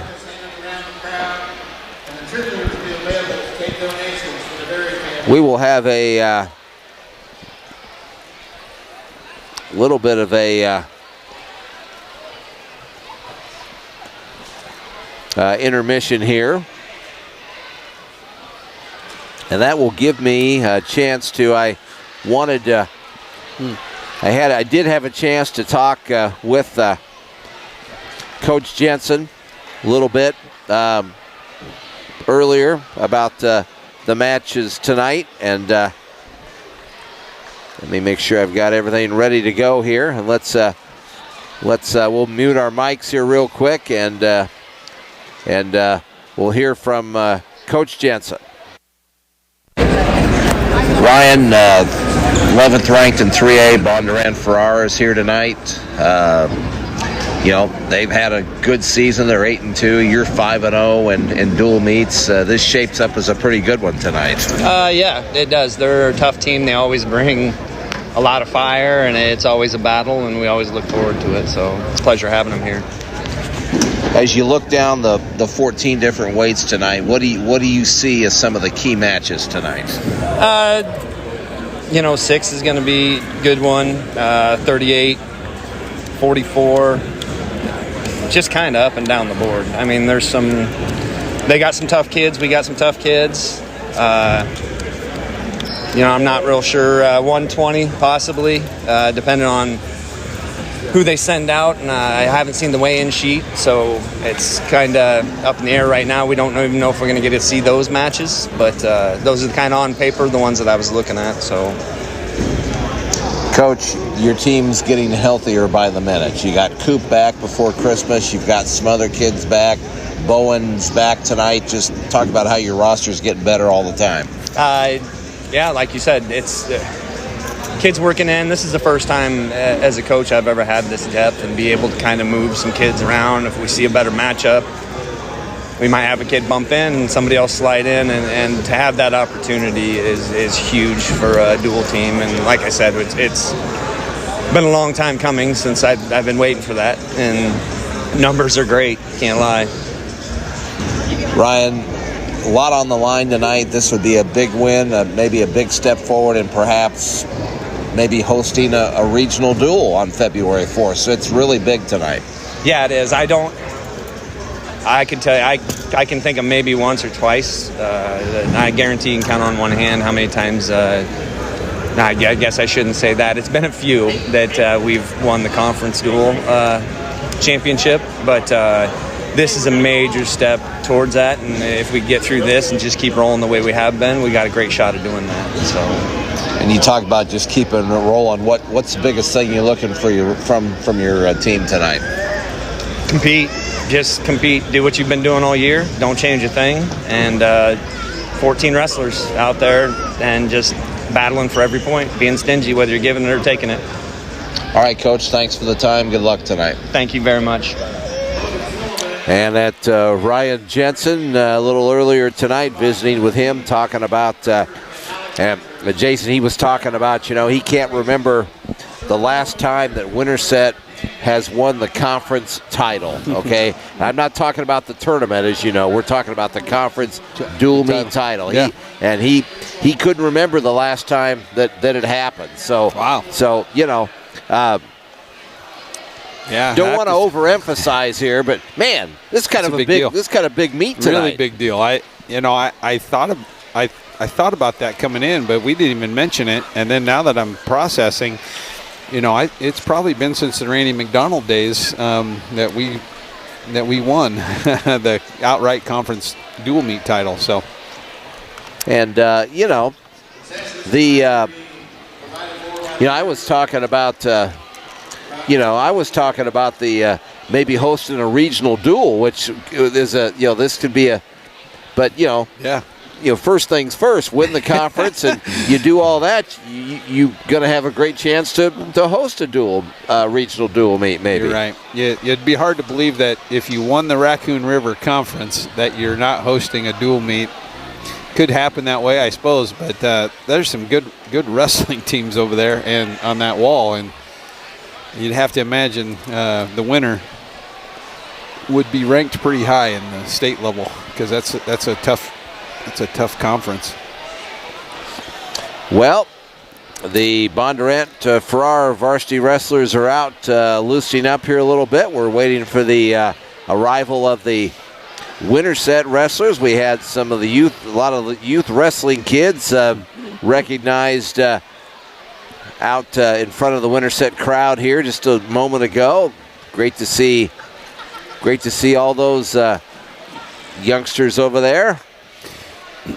And we don't know what weight we're starting at yet. I see they got 175. I see 175, but I can't remember if that was the last weight we wrestled at for JV. So I do not know. I have not officially heard what that's going to be. Looking through, 113 is going to be a big match. 106 could be a good match. Coach Jensen talked about 106, 138, 144, 165. You know, he was, I'd see Bowen coming back. That's it's kind of an unknown. Seth Vanderlinden against Andrew Hockett at 215. That could be a big. There's just. Yep, it's a lot of question marks out there. And the strategy begins once you find out what weight you start at, right, Jason? Yeah. There'll be a lot of bouncing around. I would imagine. At least typically, there's a lot of bouncing around of weights, but we'll see. Maybe not. Well, maybe not. I'm going to have to do some reconnaissance work here and talk to Randy McDonald and talk to Gary Christensen and find out when. It'd be hard to believe they had a couple years that, when I first moved to town and I was helping out, they got second in the state, I think, they were in the top 4 in the dual meet tournament, so it'd be hard to imagine they didn't win the conference, but could have been. Well, the Huskies, what I do know is the last time that Winterset won the state dual meets was in 1994. Yep. The individual regular state tournament that, that everybody is so accustomed, down at the well, Huskies have never won that. They finished second one time, but they've never won that, which surprised me. I got to tell you, that surprised me a little bit because this is a wrestling town for sure. Yeah, and they've had some really good teams over the years, and it is hard to believe, but yeah, it just shows you. I mean, Iowa wrestling is there's so many good teams out there, and a lot of times what you're seeing anymore is, there's a couple elite teams where people are kind of moving to town just for that reason, and it's never been part of our thing here at Winterset. So you get a few of those places that the only reason those guys are in the lineup is they move to town because they want to wrestle the other good kids, and I don't like that part of it, but it's happening in the sport, and so you usually get the top team in each class. There's something like that going on. And we've had several wrestlers here in recent years that have done very well at the well. They've state tournament down there. Yeah. But you remember Corey Van Pelt, 2006? Yeah. He's the last state champion that we've had. Wow. We haven't had one for 2025, 19 years. Wow, that's hard to believe too. Here come the Huskies out on the competition gym floor here, out on the wrestling mat.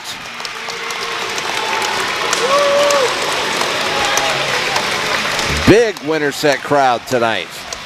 Yeah.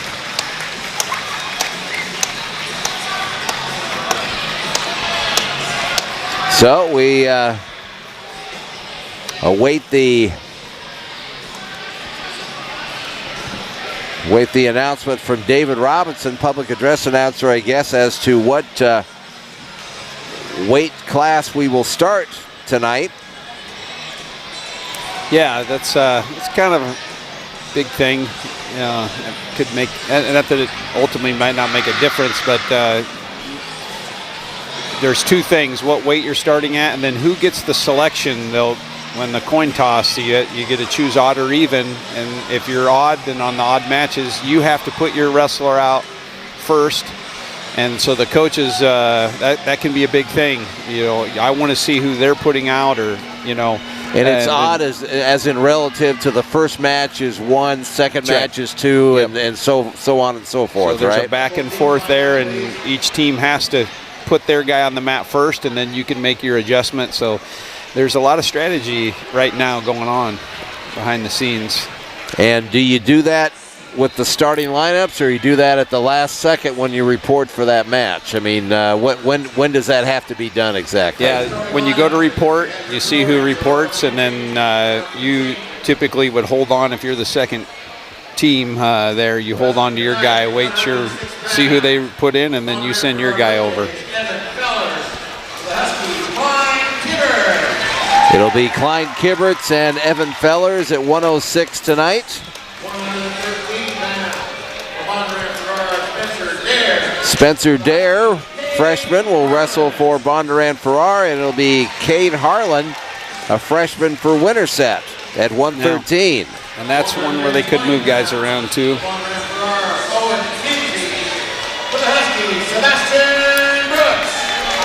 Bondurant-Farrar is going to wrestle at 120, but I didn't hear the name of who the young man will be. We thought they might be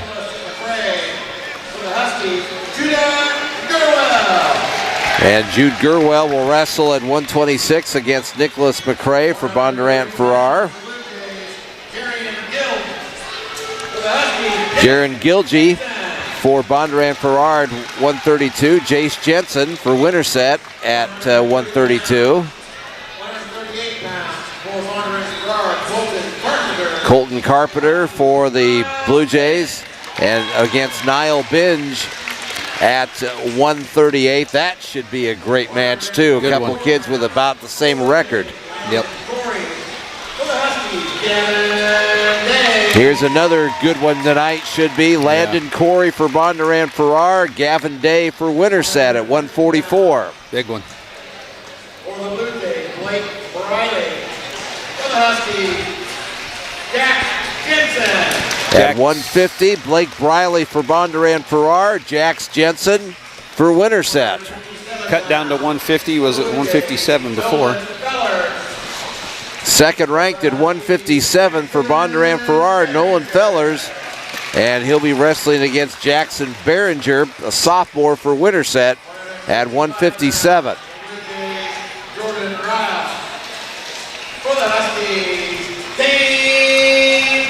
Here's a match, I'll tell you, Jordan Ryle, 5th ranked for Bondurant-Farrar at 165 against Kane Kibberts. Man, that's going to be a match. That's a match.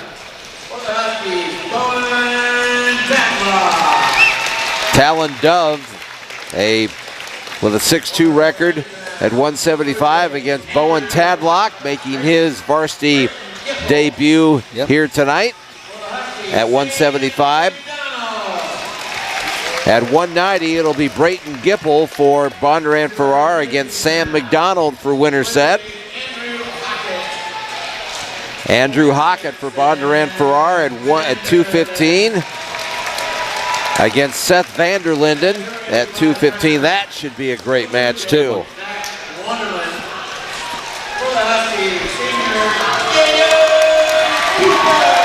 Zach Wonderland is going to wrestle at 285 for Bondurant-Farrar against the number 1 wrestler in the state at 285, Jaden Cooper. Yeah, that'll be fun. Yeah, I think what I was going to say there is I'm pretty sure Sebastian might have weighed in at 113. So again, coach probably has some options depending on who they put on the mat, who's going to wrestle. Gentlemen, let me draw your attention to the match. The mat, we want to say a sincere thank you. Yeah, this is the To the Bondurant-Farrar wrestling team. Bondurant-Farrar wrestling team. They have a husky out there with some Winterset ribbons on it and some flowers and just gifts from the Bondurant-Farrar wrestling team to the Winterset wrestling team in remembrance of David Barry. Really a beautiful thing. Very neat. And a standing ovation here from the Winterset crowd.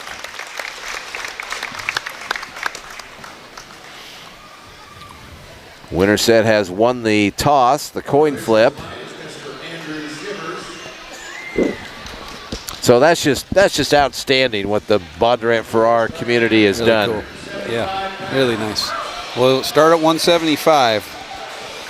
We'll save the 165 pound of the. Oh man. So it's going to be Talon Dove for Bondurant-Farrar at 175. He has a 6-2 record. He's a senior. And against Bowen Tadlock. Now we might see some we're moving around seeing already. Some moving here already. I knew this was going to happen. So. And who is this for Winterset? Kane Kibbers. Yep, so Kane is moving up. The one that we were looking forward to, we're not going to see. We're not going to see that. But again, this is about scoring team points. And I think Winterset's hoping they can, hopefully get 6 points out of this. So Kane's going to wrestle at 175 against Talon Dove. So that means Bowen may wrestle at 165 against Jordan Ryle. We'll see. That's right. That's right. You know, I was up in Boone Friday night, and, that's when I had gotten the word about what happened to David Berry. And the Boone people up there, before the basketball started up there on Friday night, they had a moment of silence for David Berry up there on Friday night as well. I thought that was really good. Yeah, that's really cool. Yep. All right, Kane Kibbert's going against Talon Dove here. Yep. Talon's 6-2, so he's a very good wrestler. It's not like moving up is going to change a ton as far as the level of competition. So this ends up being a very, very big match, I think. For Winterset. For Winterset in particular. To make that bump, make that adjustment is a big deal. They're really planning on Kane winning this match, I think. So, that's trouble. He's got it. He's running kind of a quarter Nelson, three-quarter Nelson, we call it, and he about brought him over with it. And I don't think he's wanting any more. He just stepped out of bounds. So. Yeah, had Kane had him more in the middle of the mat, that might have... it would have been trouble. Kane hasn't really taken a shot yet. That's not like him. Usually he's very aggressive. So, but the one thing about Kane, very good in the third period. So the way he's wrestling now is how he wrestles in the third period. So yeah, Keegan talked about him a little bit, talked about his conditioning, how he is really a very conditioned.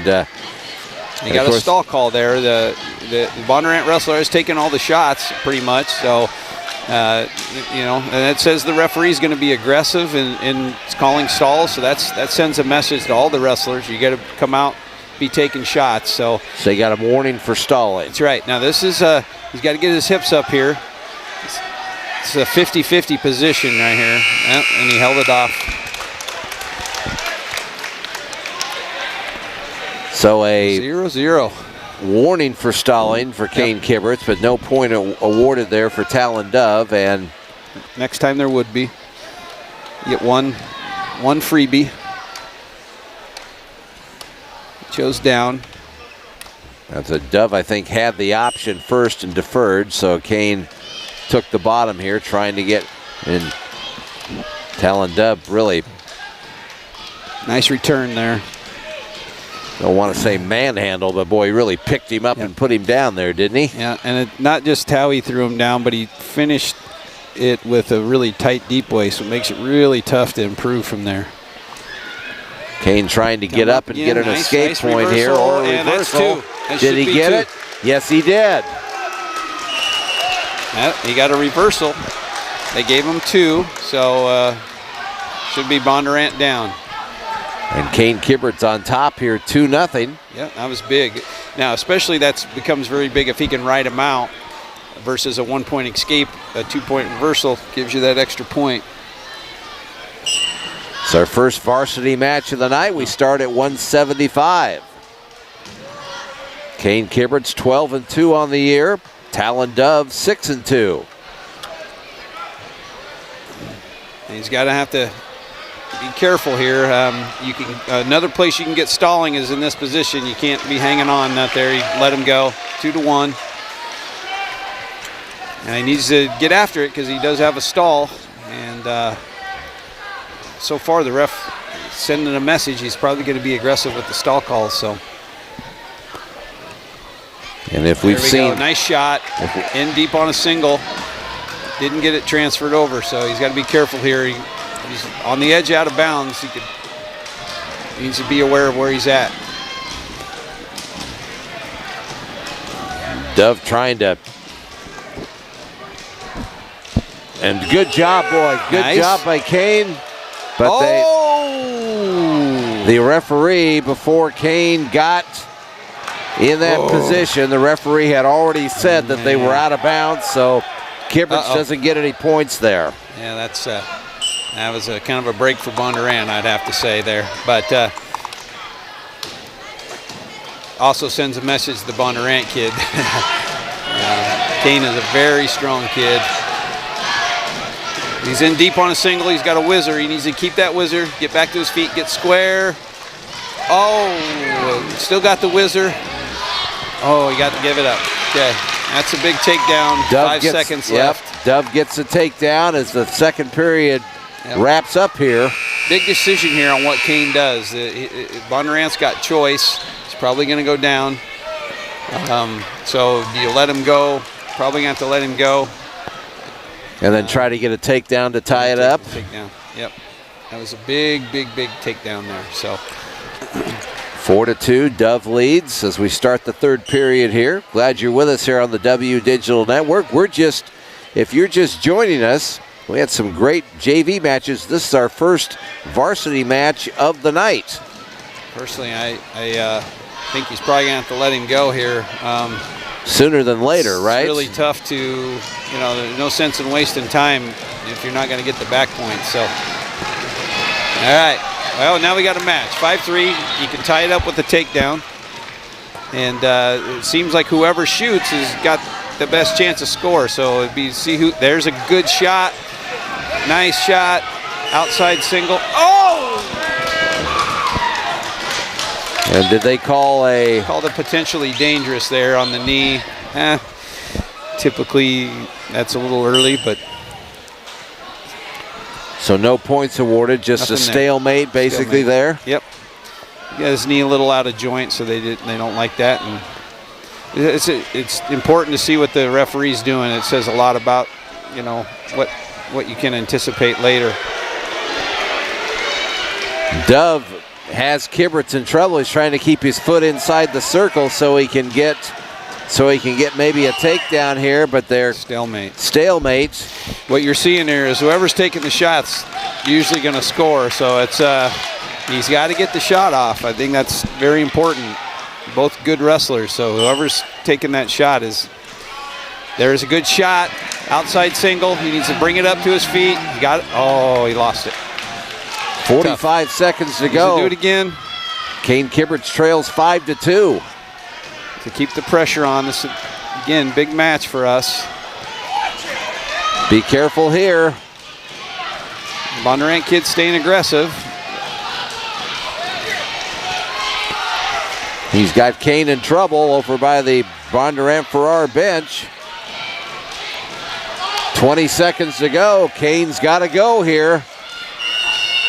And they call another stalemate. 17 seconds left. So the Bondurant kid's in good position. He hasn't given up a stall call yet, so he can really put his back to the edge of the mat and ride it if he needs to. Ryan Jensen off his chair encouraging Kane Kibberts to go here. Final 15 seconds. Good shot. Needs a takedown. It's a good shot. 9 seconds. Did he get it?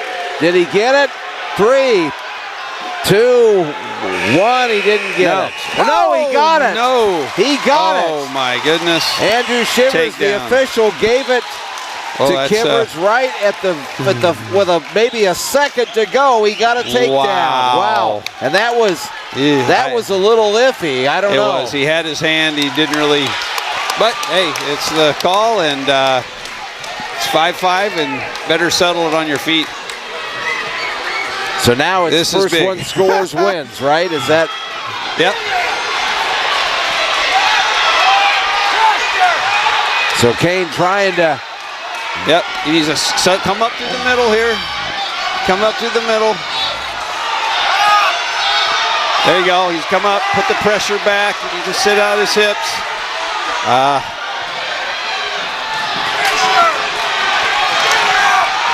35 seconds to go here in the overtime period. He needs to keep himself square here. Get a hold of an elbow if he can. Can't let Dove come around, or it's going to be goodness. Stalemate. Wow. Well, I tell you, Talon Dove was really close there, Jason, to getting I think this ref might be in a little bit over his head here. 20 seconds to go. Kibbert's going after Dove. Did he get it? He got it! He got it! Kane Kibbert. And this is big. He can get a pin here. Kane Kibbert. And then get 6 points seconds. for us. He's got Dove in trouble. They're out of bounds. He's going to get some back points. Oh, boy. What a match. What a match. Boy, there you go. Man. We said it was going to be a good one. Wow. Well, it's 12-5. And Kane Kibbert comes back. He was down 5-2 with about 20 seconds to go in the third period. He comes back, ties it up with a second to go, and then wins it in overtime with back points, 12-5. Wow. Yeah, and that's maybe you have that little extra motivation for David there, for Mr. Barry. That's a big win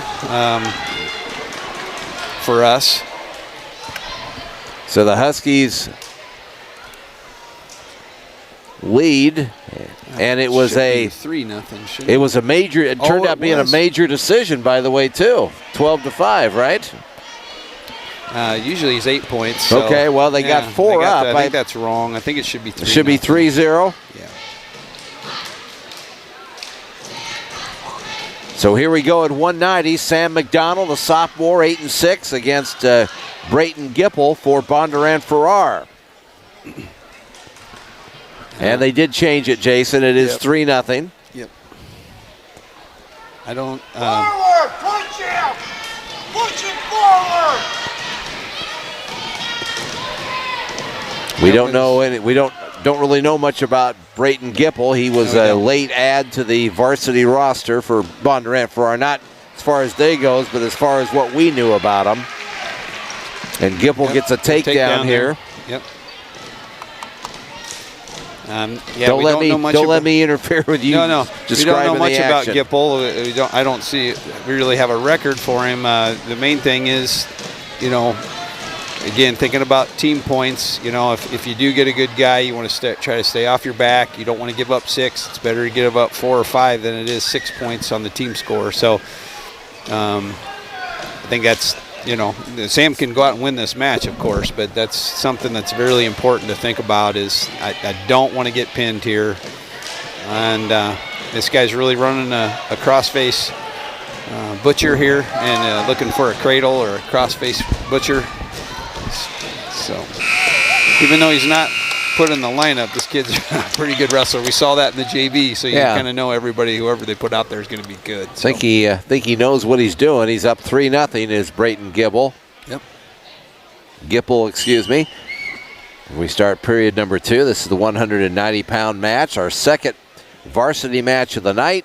And boy, did we start out with a bang at 175. Kane Overtime takedown with just a few seconds left, so that was... Going up and waiting out. Here's we really Gipple. got to keep them off our back. That's the goal here. You don't want to get pinned. And that's what happened. Yep, that's all right. So Gipple gets a fall for Bondurant-Farrar. Okay. Then this next match is going to be a real big one too. Andrew Hawkett's 13-2, obviously a really good wrestler. Seth's a really good wrestler. Couple of seniors here. Seth Vanderlyn at 9-4. Andrew Hockett 13-2. Yeah. So big match. Bondurant-Farrar leads 6-3 in the team points. Got the takedown. Nice. That's a really big takedown. It's especially these bigger guys. It's really hard to get out of bottom sometimes, and he did. He got an escape. So 3-1. Vanderlinden leads here. It's a big deal. Get that first takedown.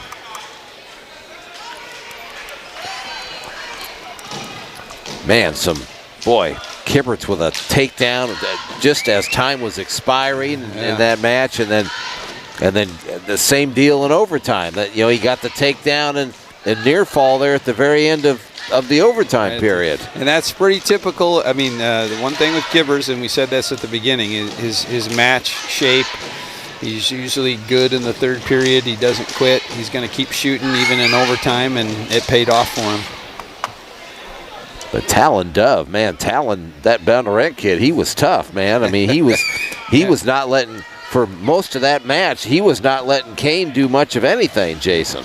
No, and again, 6-2 coming in, so obviously he's a real good wrestler. I mean, Bondurant wrestles some tough competition, so it's a good record. So you expect it. I mean, Kane was bumping up too, so that all those things equate to those two guys might bump heads again in the conference tournament. What do you think, huh? Yeah, I'm wondering. Kane will probably be down at 65. Yeah, I'd imagine. I know he talked maybe about going to 57, but that's kind of a stretch for him. So yeah. But this is good. Looks 3-1. Got the lead going into the second period, so that's good. Looking at the records, just on paper, Seth's 9-4, Andrew's 13-2. Seth Vanderlinden, such a good offensive lineman this year for the football team, and came in and played some defense as well. And he just an outstanding young man. Enjoyed talking to him on Husky Talk Live a couple of times. But he was really an anchor on that offensive line, wasn't he? He was. And he's a selfless kid. I mean, even in this, he's lost 40, 50 pounds to get down to 215. Right. So that Jaden could come back, and knowing that it was going to be hard for him to make it down to 215, he sacrificed for the team, and boy, it's paying off for us. It's, to have those two next to each other rather than at the same weight, it's not a small thing. Well, that's how you win regional dual meets, right? I mean, that's that kind of stuff. What do we have? We got a pull in the headgear, so technical violation on Seth, so it's 3-2. So Hockett gets a point. Yep. Penalty point. 1 point. But getting back to what Seth has done for the team, I mean, Jason, that's how you win regional dual meets, right? Yeah, to have those. If they were both at heavyweight, we wouldn't be ranked near as high, but with those two at 215 and heavyweight, man, you're going to win most of those matches at a dual meet. Those two. We're tied at 3 here with under a minute to go in period number 2. At 2:15, Seth Vanderlinden for Winterset, Andrew Hockett for Bondurant-Farrar.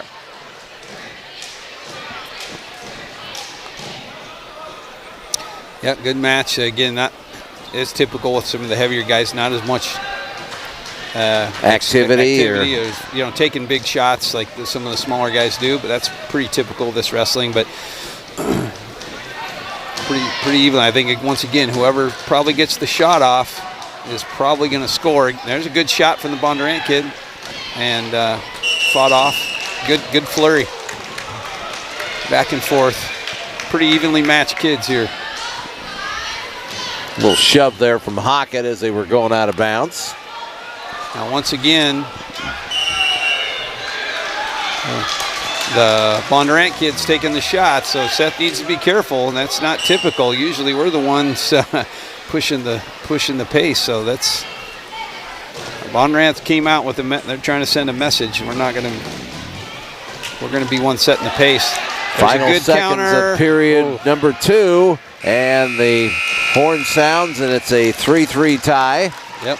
And it'll be Seth's option here. Yep. And that's probably what you would do right here too, Jason. Take down and try to get the escape. It's really hard to turn somebody that's good. I mean, it's possible, but somebody like Seth's going to be hard to turn. And, typically you score from this bottom position, and he did. So he's got the lead. He's got to get one more takedown. Would be almost put the nail in the coffin, but Seth Vanderlinden with a 4-3 lead here. Minute 40 to go in period number 3 of this 215-pound varsity match. Bondurant-Farrar leads in the team points after 2 matches, 6-3. Seth's got to keep moving his feet here. It's, you know, especially the big guys, they can get a little flat-footed when they get tired. If you keep moving his feet, and again, his offensive lineman skills need to come into play. If he keeps moving his feet, keeps circling, he should win this match. Oh, and he's got a double underhook. It's a good spot for him to be. Needs to bring him out in the center of the mat, see if he can trip him. Oh, lost it. Good counter by Hockett there. Yep, some good wrestling going on with these big guys.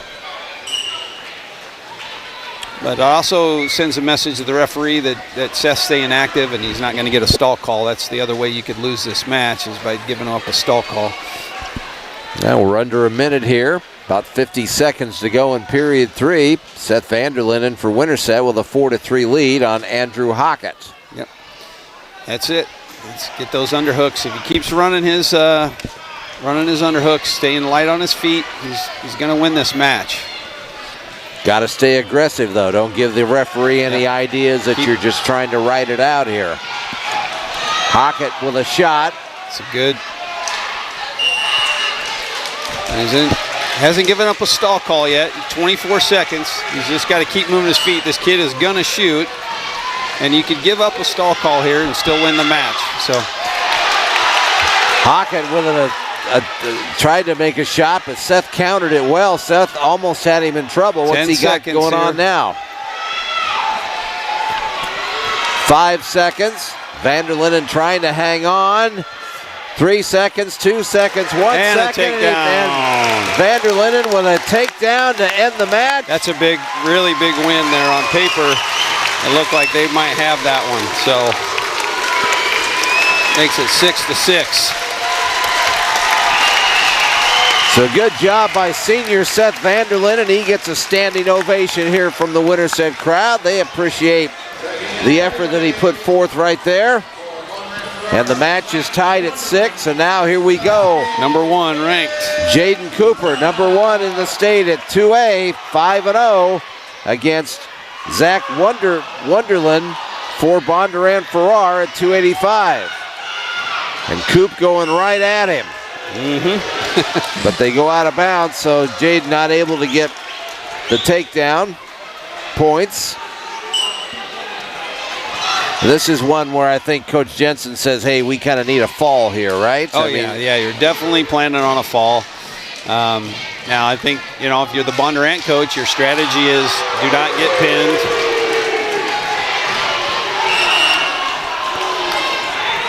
Coop had 1 foot inside the circle there, but they were off the mat onto the floor, the gym floor over there. So Andrew Shiver says, no, let's come back to the middle here. So still no score in this one.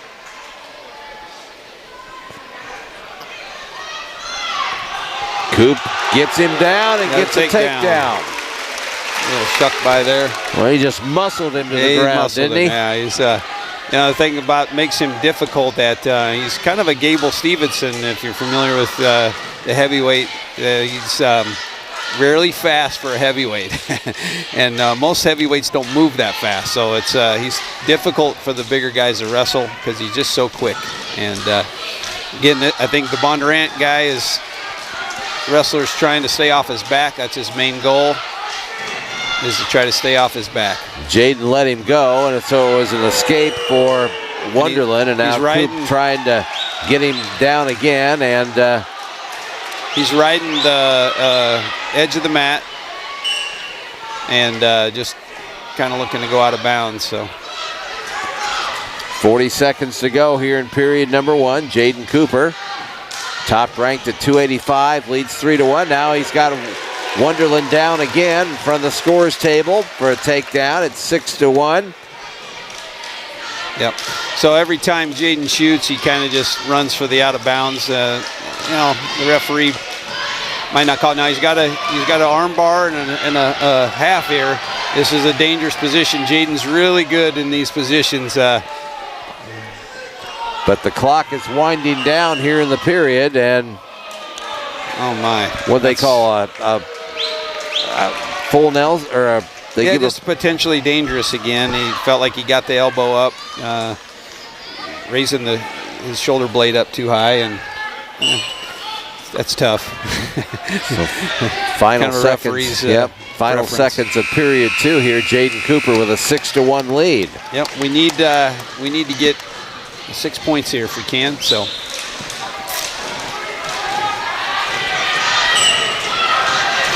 Jaden needs to keep him in the center of the mat. That way, when he shoots, he is not able to flee.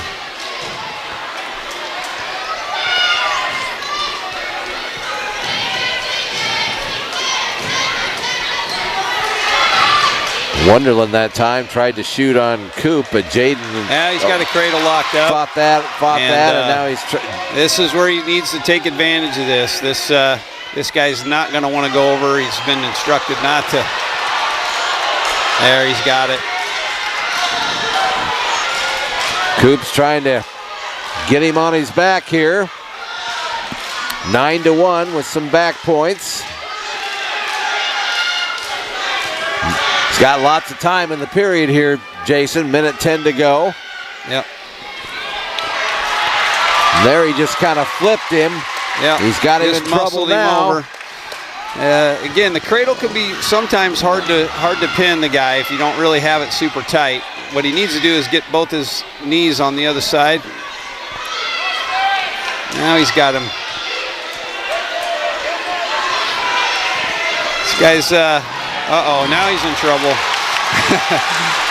Now he's got him where he wants him. There it is.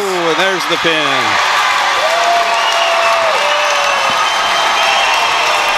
So Jaden Cooper with the second period fall for the Huskies. And that puts Winterset on top, 12-6, and we got these 100. Is this Jaden's 100th victory? Is that what? That must be his 100 win. That's really cool. What a great night to get it. Yeah. The fans all have 100 signs that they are. And it is 100 wins for Jaden Cooper. Very cool. What a special night. Yes. Wow. And of course, he was having such a great football season and had the bad ankle injury in the Norwalk game. And his football season was cut short. Yep. Great to see him back. 12-6 is the team score now. Klein's ranked 12th now. He just in the latest ranking, so it was just a matter of time before he popped in there. He's undefeated. Yep, 11-0, a freshman against Evan Fellers, 9-7, a freshman for Bondurant-Farrar. This was a match that Ryan Jensen talked about. I think he'd like to see Klein maybe get us a fall here, possibly. Yep. Now the Fellers kid is a good wrestler. If you're around wrestling in Bondurant, they've had that name is familiar, and I think this kid is better than his record shows. He's a 9-7 on paper, but again, when you look at Bondurant's wrestling schedule, they run into some pretty good wrestling. So I'd imagine his losses are some pretty good kids.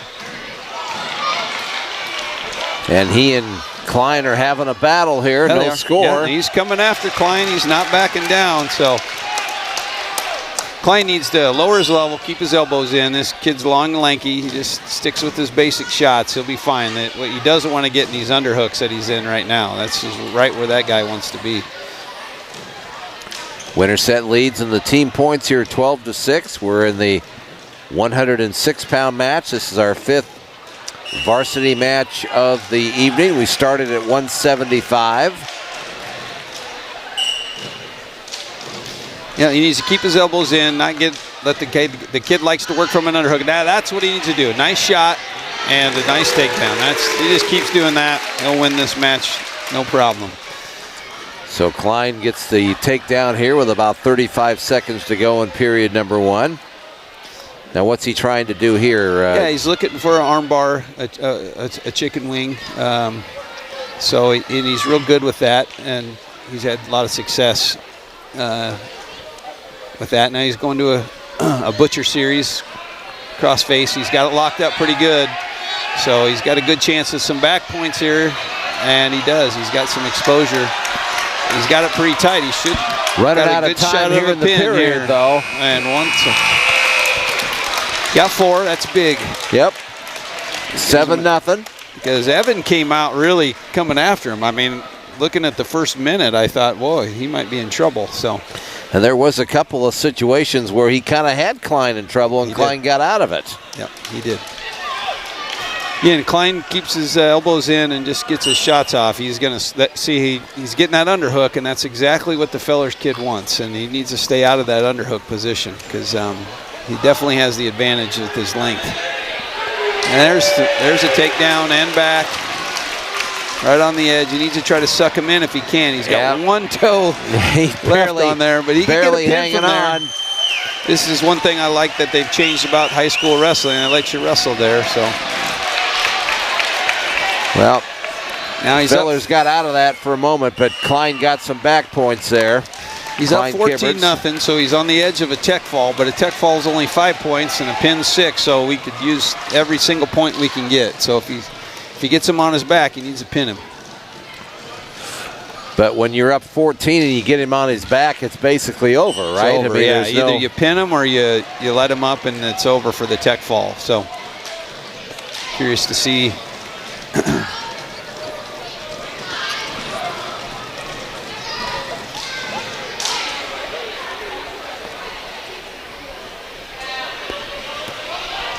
So 1 point. 14-1, so. Yep. Yeah. But a takedown now, he needs to take him right to his back because a takedown makes it a tech fall too. So he needs to, that's hard to do. But what I'm saying is with the 13-point advantage, the first points he scores from a takedown or whatever it is, it's over at that point. You don't have a chance to pin him, right? If you put a guy right to his back, you got a takedown. If you put him right to his back, they'll let you try to finish with the pin. Okay. Yep. All right. So Fellers just got a takedown. Yeah. There. So this has changed the dynamics a little bit. And Klein just got an escape, so it's 15-4. Yep. Another takedown here for Klein Kibberts. 18-4, 30 seconds to go in the period. So period number 2. That was a rule that I did not know. Yeah. If you take him down and you can continue with the move and try for the pin, right? Yep. Like in this, if he runs a pinning combination and gets him to his back, they'll let him, if he can try to pin him, they'll let him try to get the pin before they call it. Seconds winding down here in period number 2. And Klein Kibberts for Winterset has an 18-5 lead, here. So a takedown is going to stop the match. So again, if he takes him right to his back, they will give him a chance, and he gets that underhook, and that's where he wants to wrestle from. And Fellers has been doing a good job of that. That's how he scored his last takedown, actually. And Klein needs to stay out of that underhook. I give the Bondurant kid Evan Fellers credit. He's got a game plan. He's not giving up, is he? And you can see he's got a game plan. And this is where Klein wants to be, right here, not in the underhook position, fighting for wrists, controlling the net, and then he got it again. And it's okay. He can score out of it. He's done it before, but it's definitely where that kid wants to be. And this is where Klein wants to be, right and out in the open. Nice shot, outside single. 2 good-looking freshmen right here. They are, yeah. This Fellers kid is a good wrestler. I mean, his record does not embody who is the level of his wrestling ability. So right now, the Huskies that should be the match. Yep, 21-5. That should be it. And it is. It's a tech fall for 5 points. Makes it 17-6 on the team score. Klein Kibberts. Good job by Klein. He gets a rousing ovation here from the Winterset crowd. So we're putting Sebastian out there. He weighed in at 113 instead of Cade Hardland. And so, again, this is some of those adjustments that you make. You had 2 kids weighing at 113, so they're able to move them around to create the best scenario for Winterset. So this is Sebastian Brooks out here? Yep, Sebastian. Against Spencer Dare for Bondurant-Farrar. And Sebastian off to a great start. Yep. Gave him 3 there, I think. Yep. And, And Spencer is 5-3, so probably again a very good wrestler for a freshman. No really bad records. You look down the list of Bondurant-Farrar, they don't have a kid that really has a bad record, do they? I mean, neither does Winterset either, but no. That's even, why you look at Niall here at 138. His record is, I mean, he's a state qualifier kid. So I mean, his record does not exemplify who he is. And as you know, 138's always a really tough weight class, man. This year's really, really tough. So.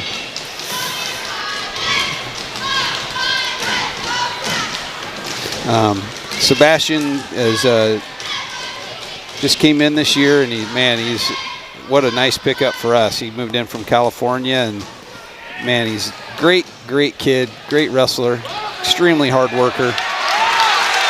And he's got Spencer there in trouble, and he pins it. Yeah.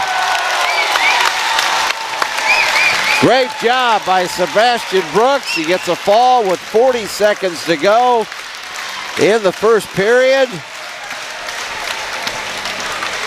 All right, that's why you move him. That's right. Move him up a weight class, right? Yep. 23-6 now is the team score. Now Cade is obviously bumping up, and honestly, Cade could probably make 6 if he tried. He's not a real big kid, but he's a good wrestler, very scrappy. But this is a tall order to come out and wrestle 120, and he comes out with a takedown. And I don't know who the Bondurant kid is because I didn't pick that up either, to be honest. So. Cade Harlan out there, freshman, 9-4 record. Kobe Pfizer is their ranked wrestler at 113. And he's got Cade Harlan's in some trouble here. Yep. And again, being that Cade's up a weight, that weight matters. 7 pounds is a lot of weight.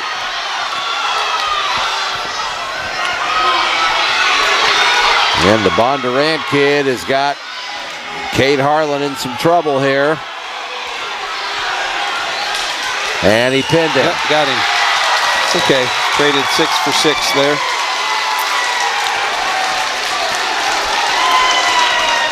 So I do not know, folks. I apologize. I do not know who that 120-pound wrestler was for Bondurant-Farrar. That's might have been hurts Owen a little Kinsey. bit, but that's okay. This McCray kid is a good wrestler, really strong. It's 23-12.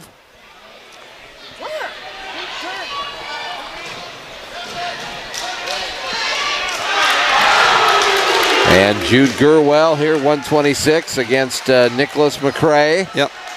And again, the McCray kid is really strong, good wrestler. I think Jude's wrestled him before.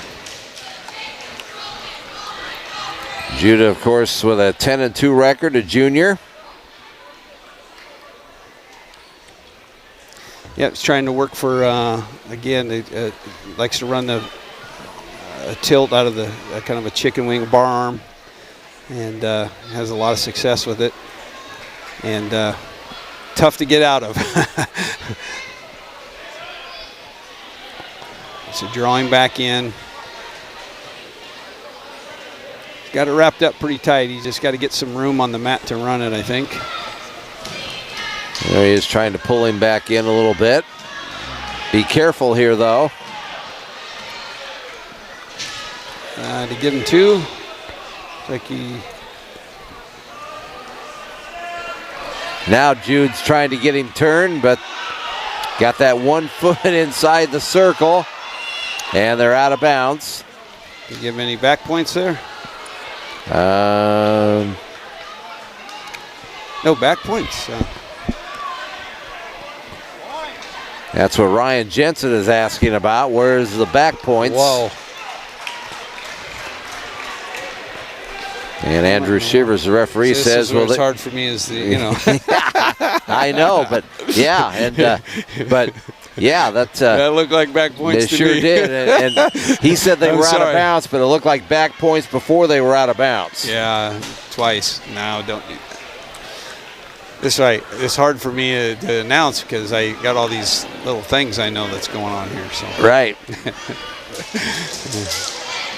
You got to be proud of Jude, though, Yeah. Jason. He's having a heck of a season. You know. He is, yeah. Couple. I mean, both the losses he's had to number 2 ranked kids, and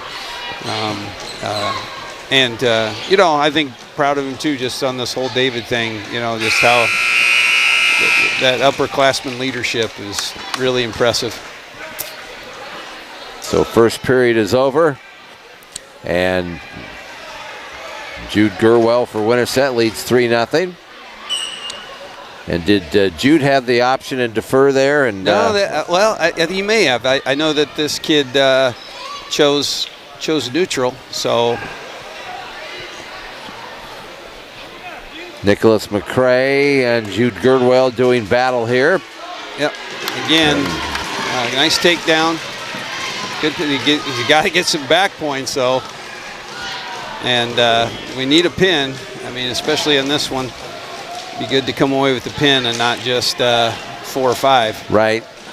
But McCrae keeps swimming out, trying to swim out of bounds here. He does. I mean, obviously, don't get pinned is the messaging.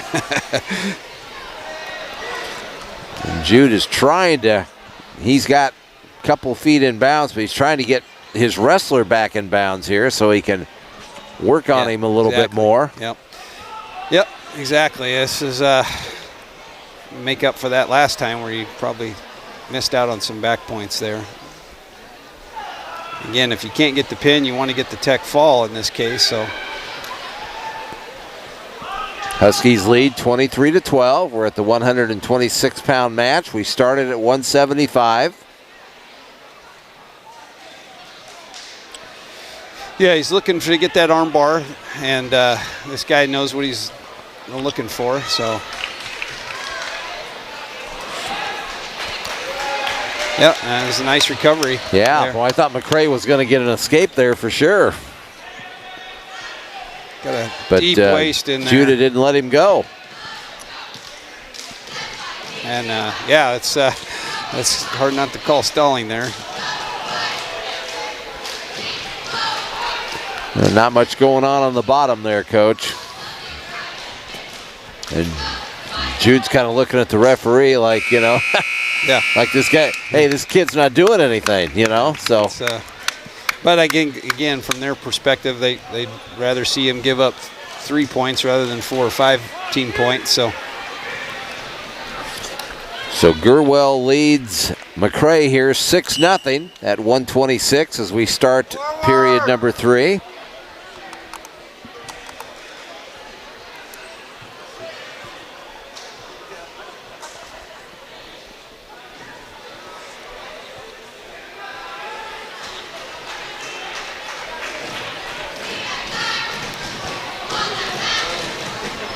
Jude with a shot here. And a takedown. That was good work right there, Coach. And he's got the arm trap, so he's got a shot here. That's important. You got that arm trapped on the takedown. And those are those small things you got to do if you want to score against these better guys. So he's got it trapped. Should have a good shot at maybe getting some back points here, I hope. He's up 9-0, so he's got a major wrapped up. That'd be 14 points, but it'd be really nice to get a pin or I think the official may have just gave a stall warning to Nicholas McCrae. I saw him raise his left hand, which is the... Yeah, that'd be the stall call. And this is what Judah wants. He wants him to bring his hips up off the mat. So that's... and he has to, unless he's going to get called for stalling again. 35 seconds to go in period number 3. Judah Gurwell for Winterset leads Nicholas McCrae 9-0 here at 126. Now he's trying to turn him. There we go. The boy McCrae bounced out of that really quick, didn't he? No back points again. Man. 9-1. And he's got to make sure. Got to keep it at least 9-1 to get that extra point here. That's right, yep. So he gets the major. You're happy with that. It's a good match. It's a good kid. He's a good wrestler, tough kid. So a major decision for Judah Gurwell at 126. And that puts the Huskies on top. 27-12, I believe, yeah. Yep. Another big match for us. Again, these Bondurant kids, they're you might be 5-5 on paper, but you know they've wrestled some good people. Yeah. So it doesn't equate to them not being good. So well, Jace Jensen, 8-3 record, junior, against Jerron Gilgee, 5-5, a junior for Bondurant-Farrar at 132.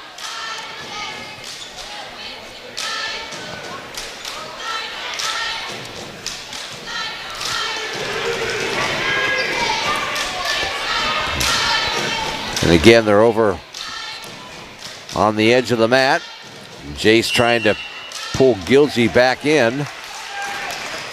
Talk to me about Jace Jensen a little bit here, Coach. No, he's a really good wrestler. I mean, both the Jensen boys are good.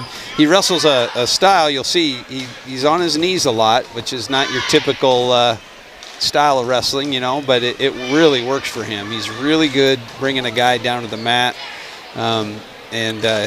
you know, you don't see that style a lot, but man, it really works for him. And he's wrestled aggressive. He's controlling the mat. You can see this guy's got his back to the edge, and that's what we want to see. And you get a guy down on the mat, he's really effective. So he'd rather be down on the mat with a guy than wrestling up on his feet. But good kid, hard worker. And I didn't see that. So. Good move by Gilgee there. Yeah. Again, the Bondurant kids, I mean, we saw it in the JV. They are aggressive. They are going to be, and they're going to be coming at you. So Jace really be good to score, but he's not looking in a good position to be able to get out for the end of the period here. So Jerron Gilgee for Bondurant-Farrar has a 3-0 lead here. Yep. We head to period 2. And Jace, he's got choice, chooses down. He's got to want to get out. You want to get out quick. The last thing you want to do is to be rode out even for more than 30 seconds. You want to get up on your feet and get a takedown to try to score some points. So he's got a good start, and let the guy kind of get back. This guy guy's trying to put the legs in. That's tough to defend sometimes. So.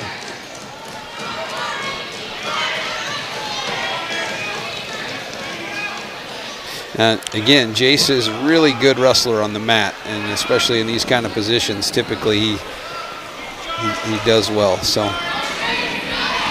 Gilgee's had him kind of locked up there for a moment, but he does. Yeah, he's got a ball and chain in there. He let go of it. Yeah, he's riding tough. Jason needs to stop him from letting that leg in. He's putting that leg in. Now he's got a good chance of reversal here.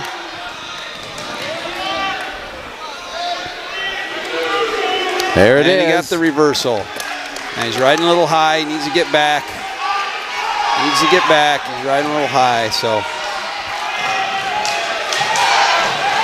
55 seconds to go in the period. Needs to see where he's at on the mat. Oh, and he gave it up.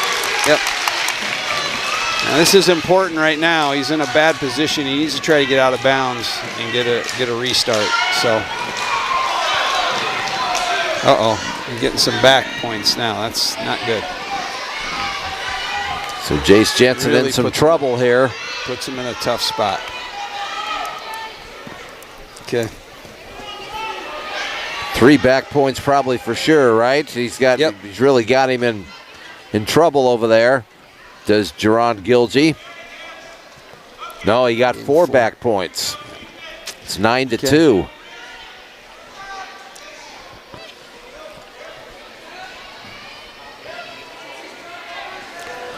Well, Jace is going to have to reset here going for period 3. What? And the other thing we want to think about is, again, you want the win, of course, but to give up right now, it's not a major. He needs to keep it close.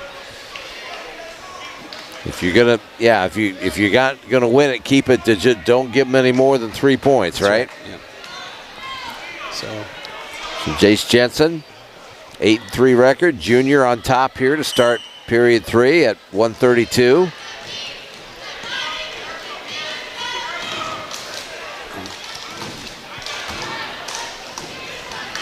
And he's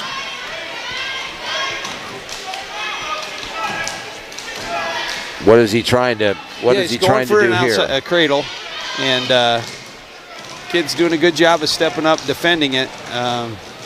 But he's looking for that cradle, and this is the kind of move he needs. The cradle's a move, you put him on his back and score some big points. So didn't get it. Now, so we're 10-2, so now we're in major criteria decision. So it's important he gets a takedown here. There's no reason he can't take this kid down. And he went for the head throw. Didn't get it.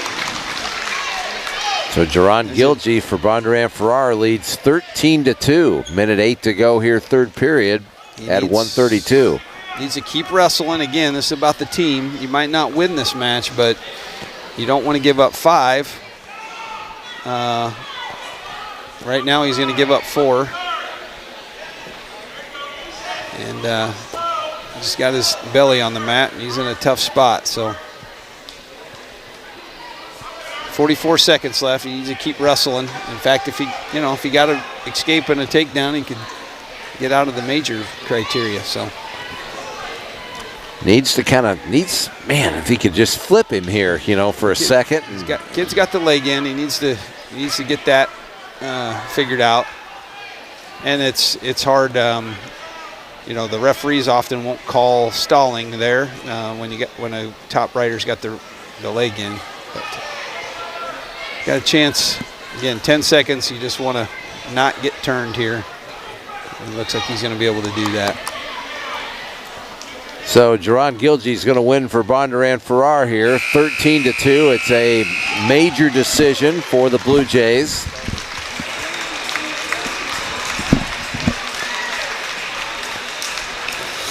Okay, well, that's one we probably weren't expecting, but again, Niall here, again, better wrestler than his record. He's a really good wrestler. Don't know much about the Carpenter kid, senior, obviously. With that last match, this becomes kind of a big match right here. It really does. 27-16 is the team score now. Colton Carpenter for Bondurant-Farrar, 9-6, a senior. Niall Binge, 7-8, a senior for Winterset. And Jason, I'll let you, like you were talking about with Niall, he's nice, a lot good better shot. than his Took record. That first shot, good. Needs to be careful. Oh, nice. He should didn't give it to him. Real close, but he was the initiator of the action and just about had the takedown here. So that's what you want to see. You want him to come out firing up. Nice shot. I like his aggressiveness.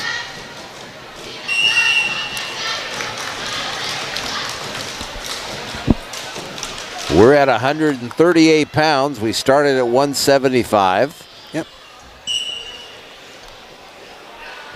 And our first match of the night was a, oh man, barn burner. It was a thriller. Kane Kibberts won it in overtime. Takedown there by Carpenter for Bondurant-Farrar. And he leads 3-0 here. About 45 seconds to go in period number 1. Yeah, that's gonna go right down to the wire. kind of has that feel to it, doesn't it? You got to remember, you don't want to get in a situation at 165 being the last match. They've got their ranked wrestler Jordan Ryle at 165. Right. you don't want it to come down necessarily to that match. You know, you got their two best wrestlers. You know, we got one of our better wrestlers coming up too, in Jack. So right, they got Noah Fellers, second ranked at 157. So yep, it's gonna be a tight one, as we knew it would be. So nice. It's good. 3-0. It's a close match. So I'd say this one, the next one is a big match. Yeah, Gavin Day at 144. And then you got Jax at 150. Those are a couple matches we kind of need. Yep, we do. And got some blood here for Niall Binge. Well, you know, the district stuff is out, as you know, Jason. Yep. We're going to be in Glenwood, and the teams are, you know, Winterset and Glenwood, obviously, Atlantic, Audubon, Clark, Corenda, Harlan, and Red Oak. Your thoughts about that district?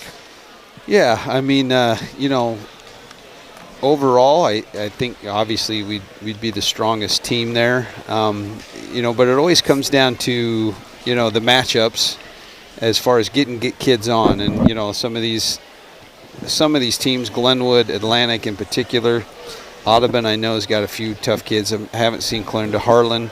So there's 3 or 4 really tough teams that, you know, they have 2 or 3 really solid wrestlers, and sometimes the way it works out, you get 3 or 4 really good kids at one weight, and makes it tough to make it through. But I haven't looked in detail about how those matchups look. I think we got, you know, obviously a good shot at getting, you know, there's no reason we couldn't get, you know, we got 9. 4 or 5 down there last year, you know, and boy, you'd like to think we could get a few more than that if things work out our way. You know, I think you get 9 or 10 kids down there, so that would be really impressive, and then you could maybe actually make a run at the team title. Yeah. Yep. Get a trophy or something. So got a reversal there from the Bondurant wrestler. Nice move. So Carpenter leads 5-0 here with 1:20 to go in period 2. It's important that Niall gets an escape here. He needs to get back up. That's where he needs to be, right there. Again, these Bondurant wrestlers are good, and they're, again, the record, just looking at the record, it's not fitting for how good of a wrestler these kids are. So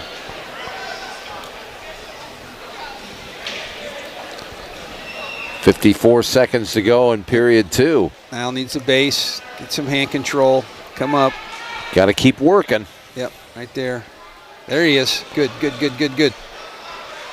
Now even in this, got to keep scrambling right here. Keep moving. There it is. Hasn't given it to him yet. No escape points yet. They're over really there on the tough. edge of the mat. Yeah, the referee probably needs to call him back to the center and let him wrestle. He's riding parallel, so. Time's a wasting over there. It is, yeah. We really need to get an escape here. 8 seconds in the period. Now Ben's trying to get free if he can, but not going to be able to do it. Boy, good riding there by Colton Carpenter for Bondurant-Farrar. Yep, good wrestler. Chose neutral. 27. Again, we're looking to get a win here, but right, the last need thing one. you want to do is to give up a 4-pointer. So 27-16, Winterset leads. We're in the third period of 138 pounds. Niall Binge for Winterset, Colton Carpenter for Bondurant-Farrar. And Carpenter leads 5-0. yep, you gotta have to get after it. You gotta take some shots here.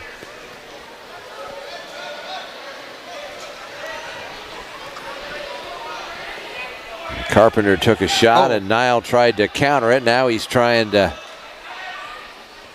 Okay, so where, you know, you hope your conditioning pays off. You know, he's got to get a shot. You know, Colton took the last one. He got a shot. He's going to, well, he thought he had a takedown there.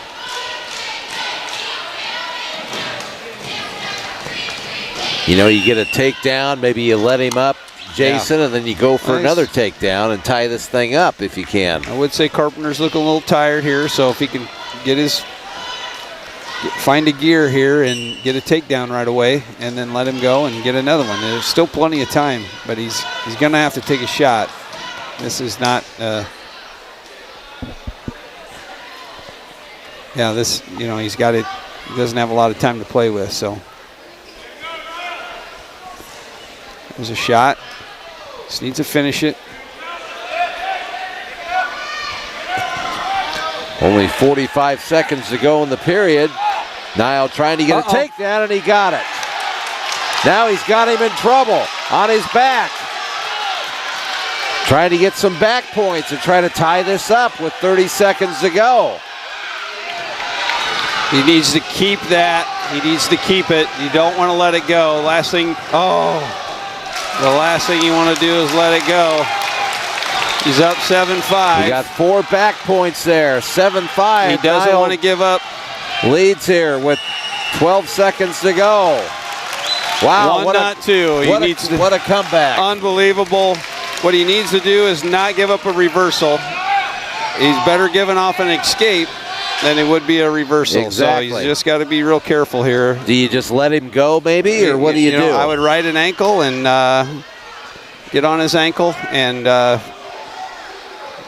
don't think you'd call it stalling, but you ride the ankle and you just don't give him, you don't put too much pressure up on his chest where he might be able to reverse you. Stay back on his ankle. Looks like he's going to get it. He got the arm trapped, and he's going to, wow, that is a big. What a win for Winterset. What a win for Niall Binge. What a win. Oh my, that's it right there. That was not a small thing.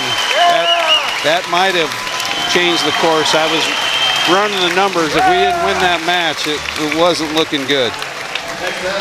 He wins it by a score of 10-5. Niall Binge. What a huge win for Winterset. And the Huskies now lead in the team points 30-16. Wow, that was big, and that was the conditioning paying off right there. So another big match. Gavin, this guy is about as fun as anybody to watch wrestle. You never know what's going to happen with this guy. Gavin Day against Landon Corey, both of them seniors, both of them with really good records. Day 10-3, Corey 12-4. Yep. Oh boy, Gavin, he was working him there, wasn't he? Trying to maneuver, get around for the takedown. Gavin is one of the most deceptively strong people I've ever met. I mean, you'll see it, especially if he gets on top. He runs a butcher that I've seen him turn guys that look like little balls of muscle, and somehow he has the strength to turn them over. I don't know. He's just a strong farm kid, isn't he? He's in a little bit of trouble here. Needs to know when to bail. Oh, but he reversed it. And what did I told you. You never know about this kid. Gavin Day looked like he was in big trouble, and he got a 2-point reversal, and now he's got Landon Corey on his back, and 2 points for Corey and 3 points for Day. Yep. So it should be 6-5.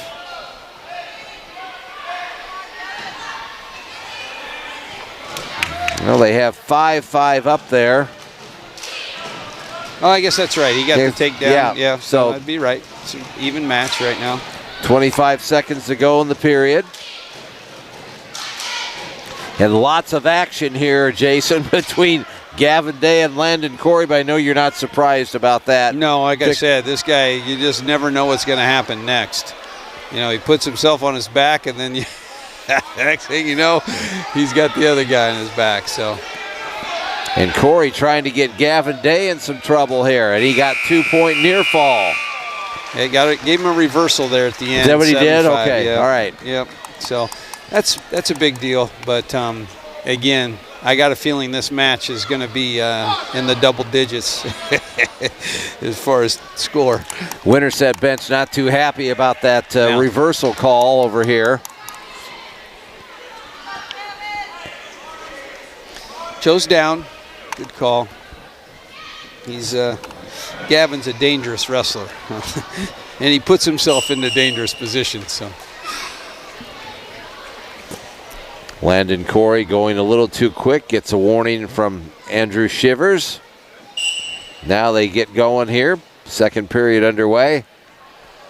And Corey ahead of Gavin Day 7-5. Trying to throw Gavin here. Get him on his back. Gavin trying to circle around and get an escape. They go out of bounds. Gavin will be back on the bottom here. The other thing about Gavin, again, really good conditioning. So we'll be curious to see what happens in the third period, of course. Gavin gets an escape. 7-6. And what happened last time, that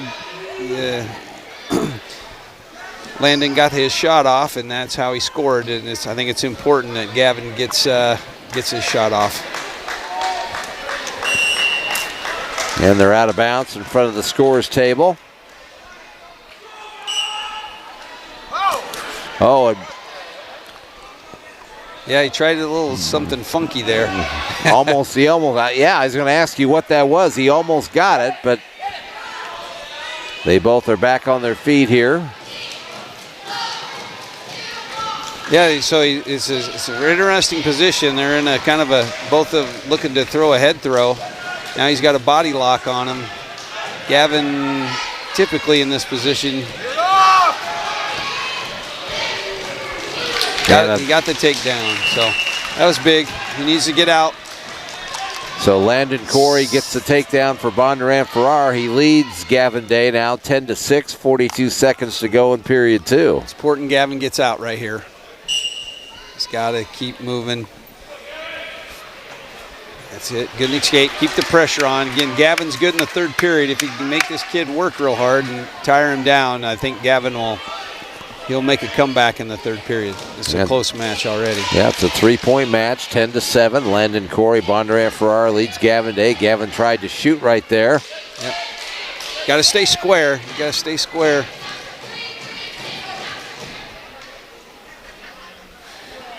Right on the edge of the mat. 10 seconds left. Important not to do anything. Don't give up any points here, right? Gavin trying to. Oh, and they gave Corey. Yeah, that's where you don't want to do anything stupid. Gave him a takedown here. Okay. Did he have control of him enough for a takedown there, that's not Jason? a position you see. I suppose I'd not strongly disagreeing with that. I could see giving a takedown there. Again, he needs to push the pace. Gavin's the kind of guy that the score can change on a dime with him because. Trying to get a takedown. Yep, about had the takedown there. Again, Gavin's very dangerous, so. Well, it's Landon Corey going right after him, though. They gave Corey a takedown there. Now we got this, this 8-point thing again. We got to be thinking about, but knowing Gavin, there'll be something crazy happening right here. 16-7 now. Corey trying to get Gavin Day in a cradle here. It looks like, and he's getting some back points, I think. You got 3. Yep. So we're looking at a major decision here unless Gavin can get something going here in the final minute of this match. As Landon Corey leads 19-7. Needs to get his hands free. The guy's got a 2-on-1. It makes it hard to do anything. So again, don't let him get a tech fall here. Get out and get an escape and then attack. Okay. Maybe some fireworks, but like you said, last thing you want to do is give up a tech fall here. So that's the, you got to put yourself in bad position to maybe to win this match, but not probably worth it. 19-7. Gavin Day trails here at 144 against Bondurant-Farrar's Landon Corey. 18 seconds to go in the match.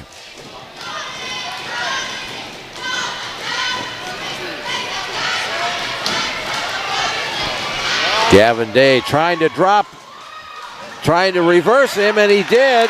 Now he's got him in trouble. 1 second. And 1 second, he ran out of time. Oh, man. You said something was going to happen. Did he give him any back points there, though? I don't know if he did or not. I doubt it. 19-9. 19-9. All right, so they got 30-20 is what I got. Yep. Now we got to get a pin right here. That's the bottom line. If we get a pin, it puts it out of position. So it's a big deal. So it's 30-20. Well, I guess yeah. Well, I think a win here puts it almost out of reach. So it's 30-20 right now. Jack Jensen, 11-3 at 150 against Blake Briley Nice for Bondurant-Farrar, 8-7. Blake's a senior. Jack's with a takedown here. He leads 3-0. yeah, nice fireman. Jax has got one of the best firemen that there is, and he scores on it pretty regularly and against really good guys too. It's amazing how even some of the best wrestlers, how he's able to score with that fireman's. Yeah, as I look at the math here, Huskies, a win seals the deal, right? Any kind of win, right? I think it does, because we got 2 left after this, and the most you can get 6, and so a win would put it. I mean, if Jax wins here, and then Bondurant-Farrar would get falls in the final 2 matches, we'd still beat them 33-32, according to my calculations, if we get a win in this match. That's right.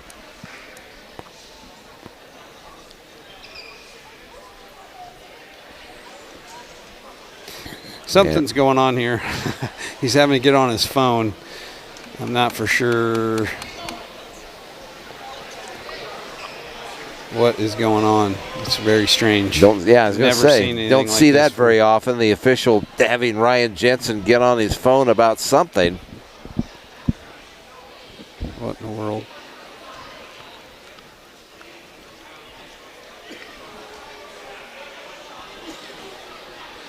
Yeah, I'm not for sure. Seems like it's something going on with the headgear. Yeah, but, I don't know if there's. The only other thing I could think of is if there's a spot on, like sometimes if ringworm or something. So. Okay, well. But, yeah. Okay. Ryan maybe had to show the official, hey, he is cleared to wrestle. You know, that maybe something like that. I don't know. I'm just guessing.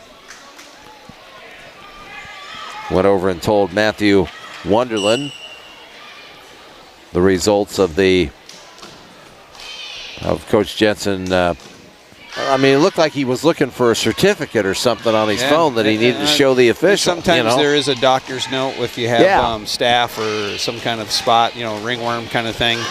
So nice, another nice high crotch there. Man, nice shot. Really pretty.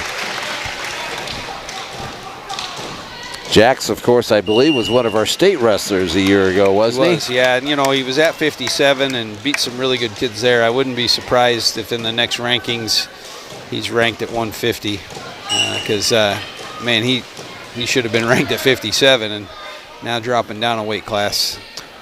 Well, his brother Keegan indicated to me that Jax would wrestle maybe at 150 in dual meets, but when it came to real, tournament competition time and that kind of stuff, that he might be back at 157. That's okay. Yeah. I think again, we got the kind of lineup where we can kind of bump guys around and move somebody up or down, and it's works out better for us as a team. And he may have been wrestling at 150 150 tonight just based on the matchups and who was sitting on the other side for Bondurant-Farrar. No doubt. No doubt. Yep. 9-2. Rather than potentially lose 2, you might exchange, but it comes out in a 0 effect in the end. Well, if this turns out to be true, the Nile bench match was... Oh, man. That was unbelievable. The Seth Vanderlinden match was a big one, too. Yeah, the overtime match, I mean... What about Kane Kibberts? He was in all kinds of trouble, man. I mean, that looked like an L to start the night, you know? It did, yep. And he got 3 points. He got that takedown as time was expiring in that third period. Yep.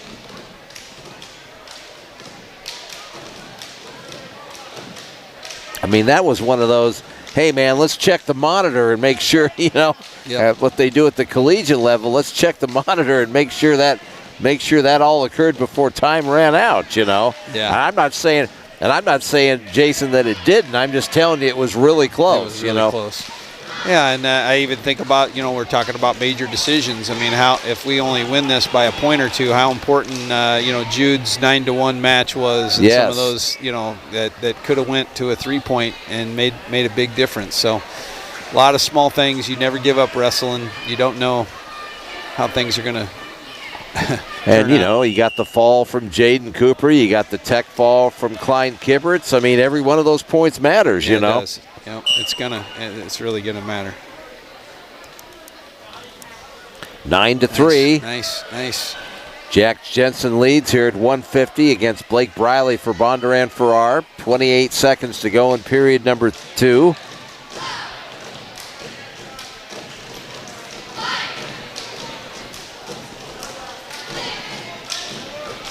Winterset crowd, I keep talking about it. It has been great tonight. What a big crowd, and they have been behind their Huskies all night long. Yep. I think again, it's with Jax. It's your first time down to 150. Sometimes it's hard to keep your energy levels when you suck down that first time, and be curious to hopefully see him have a good third period here. We need a major. I mean, I guess it's as long as we win, but it'd be nice to rack up some points here. Well, Jax will start on the bottom here on period 3, leading Blake Briley 9-3 at 150 pounds. Huskies trying to wrap up the dual meet here, team scoring if they can get a win in this weight class. And they, can't emphasize, man, this is... Briley kid not giving up, is he, huh? No, Bondurant knows how important this match is. Yes. What's Blake Briley trying to do here? Yeah, I think probably from their standpoint, again, they're probably trying to get they need a win here, so they need something crazy. Something like this is not helpful. He has to win this match, so he needs a big throw. He's going to be looking for a big throw. He's going to let him up. He's going to try to do a head throw or some lateral drop or something, because he needs to. Without a win here, they're done. So Jax just needs to be careful, and know what's coming, and just like he's doing, keep his hips on the mat, not put himself in danger. If he does, it's even okay to give him a takedown at this point. So. This can't happen what happened in Niles' match. Right. Be ahead by 4 or 5 and give up back points. Niles was down 5-0 in that match. Yeah. Wow. Yeah. 38 seconds to go here. Jax Jensen leads at 150 pounds, 10-3. And the wrestlers get out off the mat. But before that, Blake Briley gets a questionable takedown. I mean, weren't they out of bounds there? I don't know. I think Jax needs to keep wrestling. He's thinking about the win, of course. He's trying not to get. He's trying not to get the. He doesn't want to give up the big points. So he's 12 seconds to go, 11-6. Jack Jensen trying to hang on here at 150 pounds. And it looks like he's going to do it. Well, a takedown again for Blake Briley. So, man, it was close. It was close. Man. I don't think Jax was wrestling as hard as he could there at the end, just trying to hang on to the win. But I think that does seal the deal. The Huskies lead 33-20 with 2 matches to go. And Matthew Wonderland is not happy about something with Andrew Shivers, and he's having a conversation. I think he wanted maybe a couple more points in that match that he didn't get. I'm not sure what he's upset about, but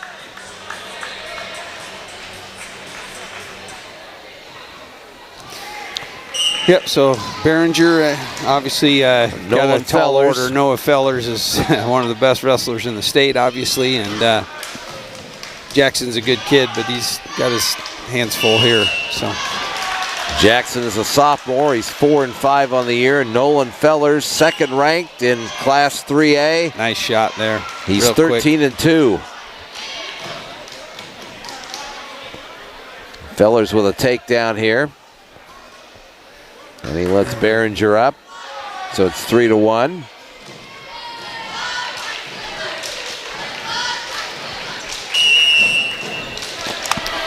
Yeah, Well, I think this is again tough for Behringer.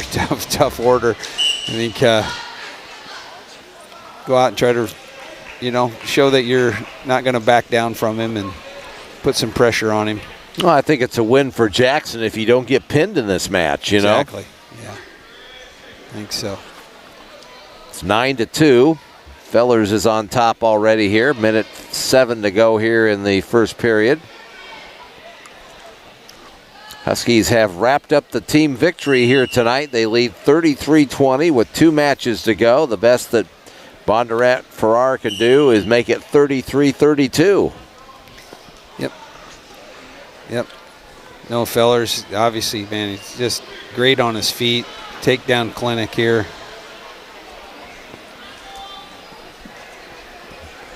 And he's ahead. Yep. 12-3. And this is 12-4 as he let Behringer up.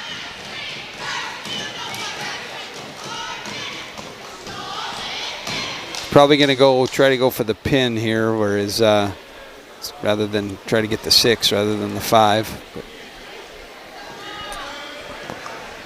But is that 50? I guess that's 11 points, yeah. Final seconds. 10 seconds. Yep. Here, period number 1. 15-4. Fellers on top. Well, you totally understand the strategy now of Ryan Jensen with the first match of the night, having Kane Kibberts. Yep. He made some big moves, go and I down think they paid off. Go up to 175, and man, that almost backfired a little bit too. Because Kane was, he was. What a match to start the varsity night, huh? Wow. Well, And that ended up being really, there were several, but that overtime win not only set the tone, but it proved to be the kind of, from a coach's standpoint, making that decision paid off. It was some good decision making by the coaching there, and paid off, and they're going to come away with the win, looks like. So the Huskies are going to stay unbeaten in the Raccoon River Conference. They're going to go to 6-0 as a dual meet team here on the year. Still got some big matches coming up with some Raccoon River Conference teams, but yeah. So I think Noah's really working hard for Nolan's working hard for the pin here. To let him up and take him down probably will not, and he's probably going to get it here. That's a tight spot. And there it is. Okay. Nolan Fellers with the fall at makes it 33-26. 55 seconds to go in period number 2. So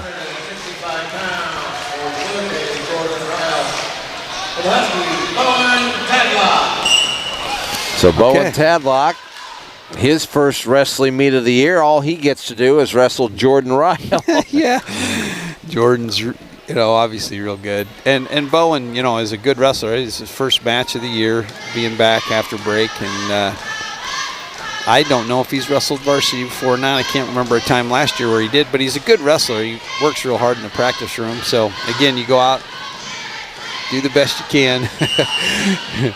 Baptism by fire kind of thing. Jordan Ryle, 5th ranked in 3A at 165. He's a senior, 13-2 record. And he gets a takedown here. Yeah.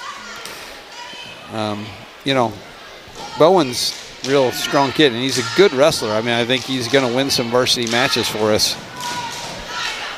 But, he's up against a real tough kid. We're going to try to get head coach Ryan Jensen up here, talk to him a little bit about the wrestling here tonight when we're all done before we sign off for the evening.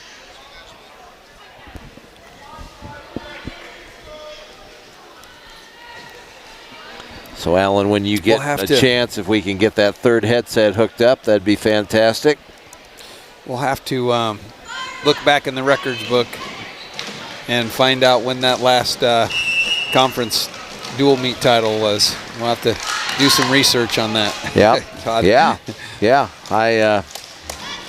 I'm kind of curious now. I'll talk to Randy and I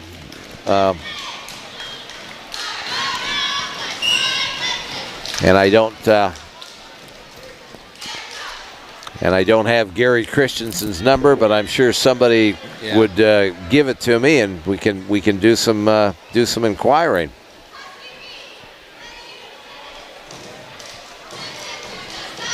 Because this win tonight is a major step. Yeah. Bowen's in trouble here. Yep. Trying to get off his back here as the first period's wrapping up. 2 seconds, 1 second, and 4 near fall points there for Ryle. He leads 10-1. I just texted Randy McDonald. He might be aware of win.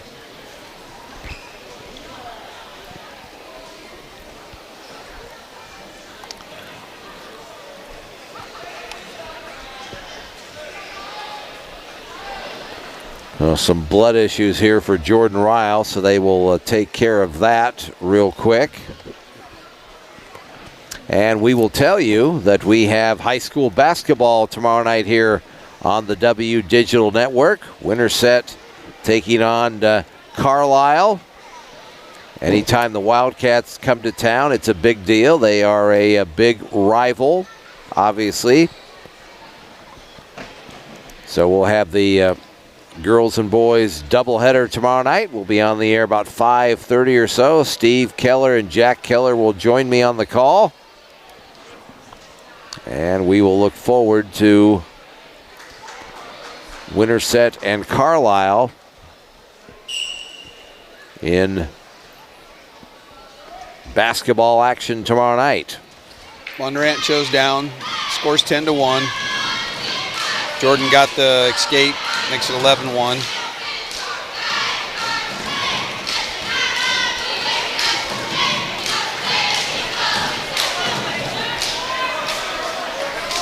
I'll have to give the biggest surprise I would have to say is Niles' match, being down 5-0 there at the end, and then turning that guy and putting him on his back. That was absolutely unbelievable. And but again, I with all these things the kids have been through, I'm super glad for them. Super glad that they're going to come away with a win here tonight. Really a tough week. Been a tough week, and you're not wrestling in your own invitational on Saturday, so it's just going to been a tough week. It's going to be a strange day on Saturday, but, everybody's where they need to be on Saturday. That's the most important thing, and that'll be it. And a 33-31 is yep, going to be the final. Technical tech fall there for Jordan Ryle. But when it's all said and done, that's a Winterset Husky winner. The Huskies win it tonight. Barely, but they win it 33-31. Wow, it was everything I think we thought it was going to be, Jason. It really was some really fun matches there along the way. So really cool. I'm excited for the Huskies. That's a big accomplishment if they can end up coming away. Now there's still some more matches to go, but they're definitely in the driver's seat considering they beat the top team so far. So still got to show up.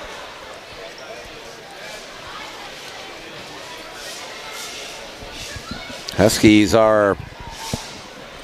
they still have some matches to go. I'm looking on the schedule here. Yeah. And, 2 weeks we'll be back here for Boone and North Polk. And I see even West Des Moines Valley is listed as a possible, I don't know if it's going to be a quad. Yep. On the 23rd. I think so. Is that what it is? I think so. Yep. That'll be fun. Oh, man. Yeah, those are some, and I think Valley's got a decent team. Valley always has a pretty good team. Yep. Yes, they do. So we'll try to get Coach Jensen up here if we can.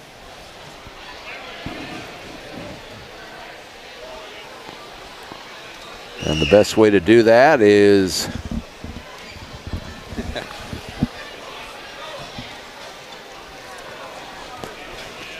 text Keegan.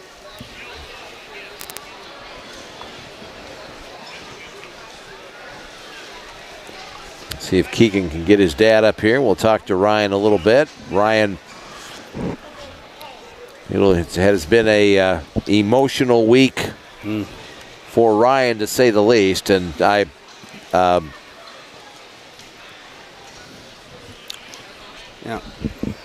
noticed when he was when I was talking to him a little bit tonight, and he was talking to the TV media. You could tell he was. Jason, he was a little bit emotional about what was going on, and I told him, I said, we can talk about David on the post-game show if you want. And he said, yeah, that might be a better idea than talking about it before the match started tonight. So one thing about Ryan, he's a wrestling coach, but he's an emotional guy, and that came out a lot. And he loves his kids. He really, really loves them. I don't know if I've met a coach, and just a handful of coaches that really makes the kids feel as loved and stuff. So he does a really good job. So I'm excited especially for Niall. I think that's going to be a big win. He's had a tough year. He's run into some tough competition, and to come away with that win as a senior, that was a real big deal, I think. I think we wrestle at Carroll next Thursday night, Jason, I think is what it is. Carroll, yep, that's right. And then Boone and North Polk and West Des Moines Valley will be here on the 23rd. I'm going to go.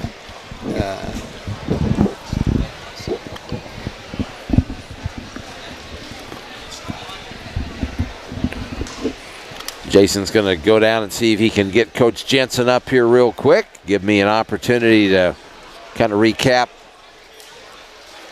what has happened here tonight. It started at 175. Kane Kibberts went up in weight and wrestled Talon Dove from Bondurant-Farrar. The Talon was really good, and Kane was in big trouble in that match. He was down 5-2 with seconds ticking off late, and Kane was able to get a takedown as time was clicking off, and to send it into send it into overtime, and then in overtime, Kane Kibritz was able to get Talon Dove in trouble and got a takedown and got some back points late and won that match in overtime 12-5. That's how we started tonight. That was at 175. Then at 190, Braden Gipple had a fall for Bondurant-Farrar. That made it Bondurant-Farrar 6 and Winterset 3. And Jason, could you see if you can get Coach Jensen for me? So he's going to go down and see if he can get Coach Jensen up here. And then at 215, Seth Vanderlinden with a hard-fought 7-3 win over Andrew Hockett. The Hockett kid was 13-2, and Seth got his 10th win of the year, and it was a hard-fought one by a score of 7-3. And then at 285, Jaden Cooper got a fall in the second period over Zach Wonderland, and that for Jaden was his 100th victory at Winterset High School. And the fans were ready. They were given 100 signs that everybody was posting and showing off after Coop got his win. That put Winterset on top 12-6. Then at 106, Klein Kibberts, 12th ranked and unbeaten, improved his record to 12-0. He beat Evan Fellers by a score of 17-6. It was a 21-5 win, a technical fall. That put Winterset ahead by the score of 17-6. And then after that, Sebastian Brooks moved up to 113, and he wrestled Spencer Dare, and Sebastian got a big pin for Winterset. And that fall gave the Huskies a 23-6 lead at 113. Bondurant-Farrar would come back and get a fall at 120 to make it 23-12. And then at 126, Jude Gurwell with a major decision over Nicholas McCrae. The final score 9-1. That made it 27-12. And then after that, Niall Binge. And Jason talked about that Niall Binge match at 138. That may have turned the tide tonight as he come from behind and won by the score of 10-5. And so that was a really big match. We've got head coach Ryan Jensen up here with us now. And Coach, let me start with congratulations. It was, you knew this was going to be tight and tough tonight, and boy, it lived up to it, didn't it? Yes, it did, for sure. They definitely came to wrestle. But your kids did as well, and there were some, it's been such an emotional week, with everything that happened with David. And I know you're really tight with your team and your kids and the families. And it's, just how big is this for everybody? How big is this win tonight? And David was maybe looking down on us tonight a little bit, know? No doubt, for sure. Big win tonight. I know, struggling. We had some kids that were taking it hard. People grieve and celebrate in different ways, and a lot of them coming out and competing did good. It does them a lot of good. And then there's some that they needed to do this tonight just to be able to move forward, and start moving along. So yeah, expected a little bigger of a distance in the scoring.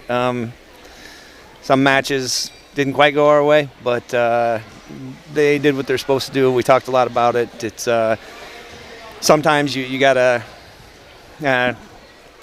sometimes you gotta do what you don't want to. And I brought up David a lot in that.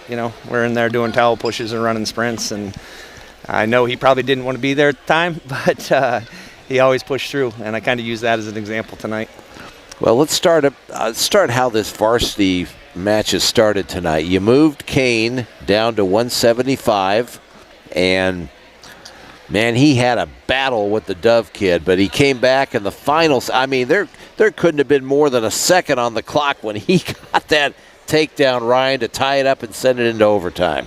And that was a huge win for us. You know, if I could show you my book, I got 6 pages on Ballard and probably went through 2 highlighters just trying to figure out what the best options are, you know. And then, like I said before, we're lucky this year to have the depth that we do have, and we can sit down and kind of go through that stuff and see what our best options are. And, yeah, it certainly does help.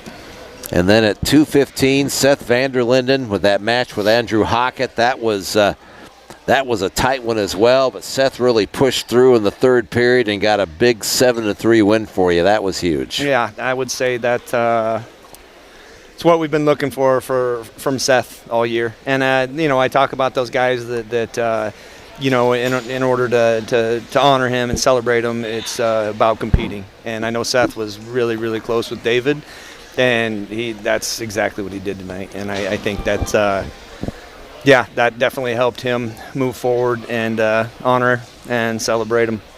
Huge win. Like I said, that's the best Seth looked if you all look year. on paper, that's probably one of the bigger surprises there. For sure. So. Yeah. And then, you know, everybody was ready for Coop to get his 100 victory tonight, and he did it. He needed a fall from him, Coach, and you got it. Yes, and then we've been missing that all year. Great to have him back, isn't it, huh? Yeah, that's what we count on from him. Is he's going to go out, and you know, every time he goes out, I've missed saying it all year, but I'll say it's showtime, and he definitely he puts on a show for sure. So yeah, it's good to have him back. Another guy that puts on a show for you is your 6-pounder, Klein Kibberts, your freshman. He's unbeaten, and I know he was mad a little bit because he didn't get the fall tonight, but he got a tech fall for you, Coach. You know, we've Coach Kibbers and I were dying to tell him that you know, he's pretty hard on himself, and you know, he expects perfection. But we were talking about it, and it was, I think, 3 or 4 years ago. Last time he saw that kid, and that kid beat him 7-0. Wow. So it's good to be able to say, you know, and I tell him all the time, he gets upset. You got to look at where you're at this year compared to this point in last year and how much you progressed. And I think that was really good for him to hear. No doubt. Sebastian Brooks, you moved him to 113, and he delivered for you tonight. For sure, yeah. We're expecting Pfizer from the Did he just not make weight, or what's the story on him? I'm not real sure there, but yeah, we had Sebastian weigh in at 113, and once again, just so you got that option and kind of knowing where their big guns are at and where ours are at and how people match up, and just so you can slide some stuff around. But yeah, definitely competed. And Jude solid tonight, 9-1 in his major decision at 126. Yeah, I think he beat that kid by 4. Yeah, 4-0 last year. So. Yeah. Progression, you know, it's a tough kid. He comes from a tough family, and yeah, that's what we, you know, I always say, progression over perfection. I just want him getting better all the time, and that sooner or later that's going to lead to perfection. So well, but maybe the match of the night, and I know Jason wants to talk about this, so I will let him talk to you about this. But at 138, Niall Binge, that maybe was the match of the night, Coach. Yes, yeah, and you know, Niall's. He's scrappy. He's dangerous at any point in time. And you know what I'm always preaching to Niall is, you know, you don't have to catch kids. You don't have to catch a kid. You can out wrestle him. You're good enough to do that. But it reminds me a lot of, you know, Tyler Brown. We had come back through here, end up getting runner up because he listened to that. And Niall's doing it too, where you don't have to catch kid. But man, if you have that in your back pocket, if you're looking for it, most of the time it's not going to work. But if you're sticking to solid technique and you have that in your back pocket, let instinct take over, then that's, well, you see what happens. Jason? Oh, I'm so happy for Niall. I mean, it's a tough weight bracket all year. You look at his record. We all know Niall. He's way better than his record. But having it be, you know, he's a senior, conference, you know, duel. I know it's not over, but this was, you know, that's a defining moment for the night, and especially for him. I mean, I think he'll look back on that. Down 5-0. I don't know whether it was Right, he was in trouble in that He's in match. trouble. And he comes back and wins it. And Super that's impressive. what, and that's Awesome. another thing is, yeah, he's in trouble, but with Niall, if he's down 5-0, I Kind don't. of like Gavin Day. Yeah, Those two. those two for sure. I don't quite worry about it as much because with those guys, you don't know what's going to happen. Well, and then you just needed a win from Jax Yeah.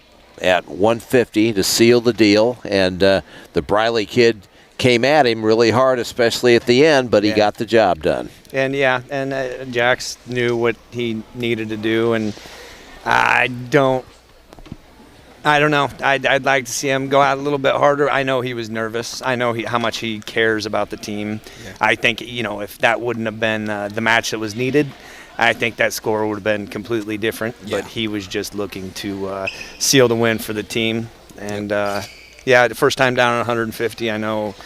Coming back from Christmas, he's been really working to get there, and it's good to see it pay off. Well, it was, it was a great night, a bittersweet night, obviously, but a great night. The Bondurant people were fantastic, with what they were wearing the black and the ceremony that the gifts that they handed out, and I've been talking about it all night. And what a huge Winterset crowd tonight, Ryan. Big crowd tonight. Yeah, that was amazing. I think Kane's match, it's comparable to probably the loudest I've ever heard it in here. I don't know regionals. I think last time we went when we hosted at home, that's a toss-up. I'd like to have one of those decibel meters in here and see exactly what it was. But it's a good night, and it's a special team. And what I love most about this team is, it's tough because everybody calls wrestling an individual sport. That's when there's a ball involved, and I don't get hit it enough or whatever. It doesn't matter. You make some mistakes, but if you win, then the team still celebrates. In wrestling, a lot of times you'll get those teams where this kid lost, and they're going to be upset. They don't, team score doesn't matter. I lost. But these guys, they come together, and I might bump somebody around and say, hey, you got this kid, and he's really good.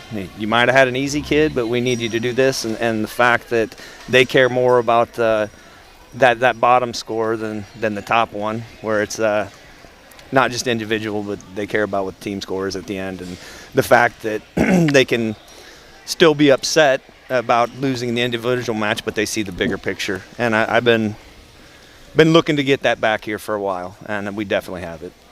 Well, Pastor Gurwell here will be, heavily involved with everything that takes place on Saturday, and it'll be kind of a strange deal. You have your wrestling invitational here, but your team is where they need to be with David and his family on Saturday, but there won't be any wrestling, as I understand it, for the Huskies on Saturday, correct? Yeah, and that's, kind of a different situation. I've never heard of it, but, these kids only get so many weigh-ins, and we got a lot of teams coming. I don't want to leave people, out in the cold. We could have canceled, but I don't feel like it's the right thing to do. Everybody should be able to come here and compete. As far as us not going, I don't ever think that there was I made a mistake when I posted to Team Reach. It was a difficult decision. It's not a difficult decision. The decision was already made. It was just difficult to deliver that situation, All right. Well, Jason, any final thoughts for Coach here? Super thankful for Coach. I mean, I said it throughout there, but he's a wrestling coach, but he's got a huge heart on him. And tell you what, I don't think we would have won that. Some of the things he didn't do this week, the way he loves those guys, and turn a bad thing into a good thing and into a motivation. And I think it paid off in the score. Not that it's about the score, but because it's about so much bigger than that. And just super thankful to, I'm a dad in it, and I'm just super thankful that my son's on the team and to be a part of it. And it's just a great thing. So And congratulations to Coach. I mean, I Yeah. know it's not a done deal. We got to go wrestle Yeah. some matches, but But we're in the driver's seat for Took the a giant conference step title. towards a conference title here tonight. Yeah, Do it you know is. when the last time we won the dual team title? And I was telling the boys, and I kind of talked about it. I'm not sure exactly when they started the conference dual championships. I can only think of one, maybe twice since they've started it. That I guarantee it's under under 5 times. But yeah, it'd have been. It's been a while. Yeah, it has been a while, and that we're hoping to win it outright, and that's what we're looking for. That's right. Also, thank you, Jason. You must have got the money from my Christmas card to say all those nice things about me. No, I ain't saying that. All right. I witnessed well, Coach, it, so. thank you so much, and congratulations. And, tough thing going on right now, but you've obviously done a great job with it. And I don't know the Berry family, but I can only imagine that they are very appreciative for everything that you've done and what Jason's doing and what the community is doing right now. They're just amazing people, and it was nice to celebrate them along with David and getting to know them. You can definitely see where David got his qualities from. Fantastic family, fantastic people.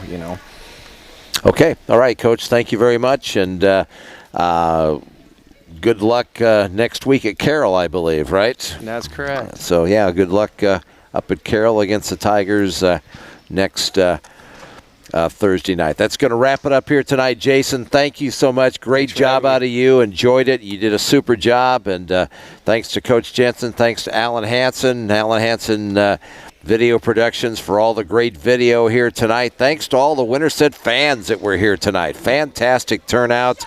And David Berry looking down on us tonight and helping the Huskies get a 33-31 win over Bondurant in this Raccoon River Conference dual meet. That's going to wrap it up for everybody involved. Todd Guestford saying thanks for watching and good night from the competition gym here at Winterset High School. This has been Winterset Husky Wrestling on the W Digital Network.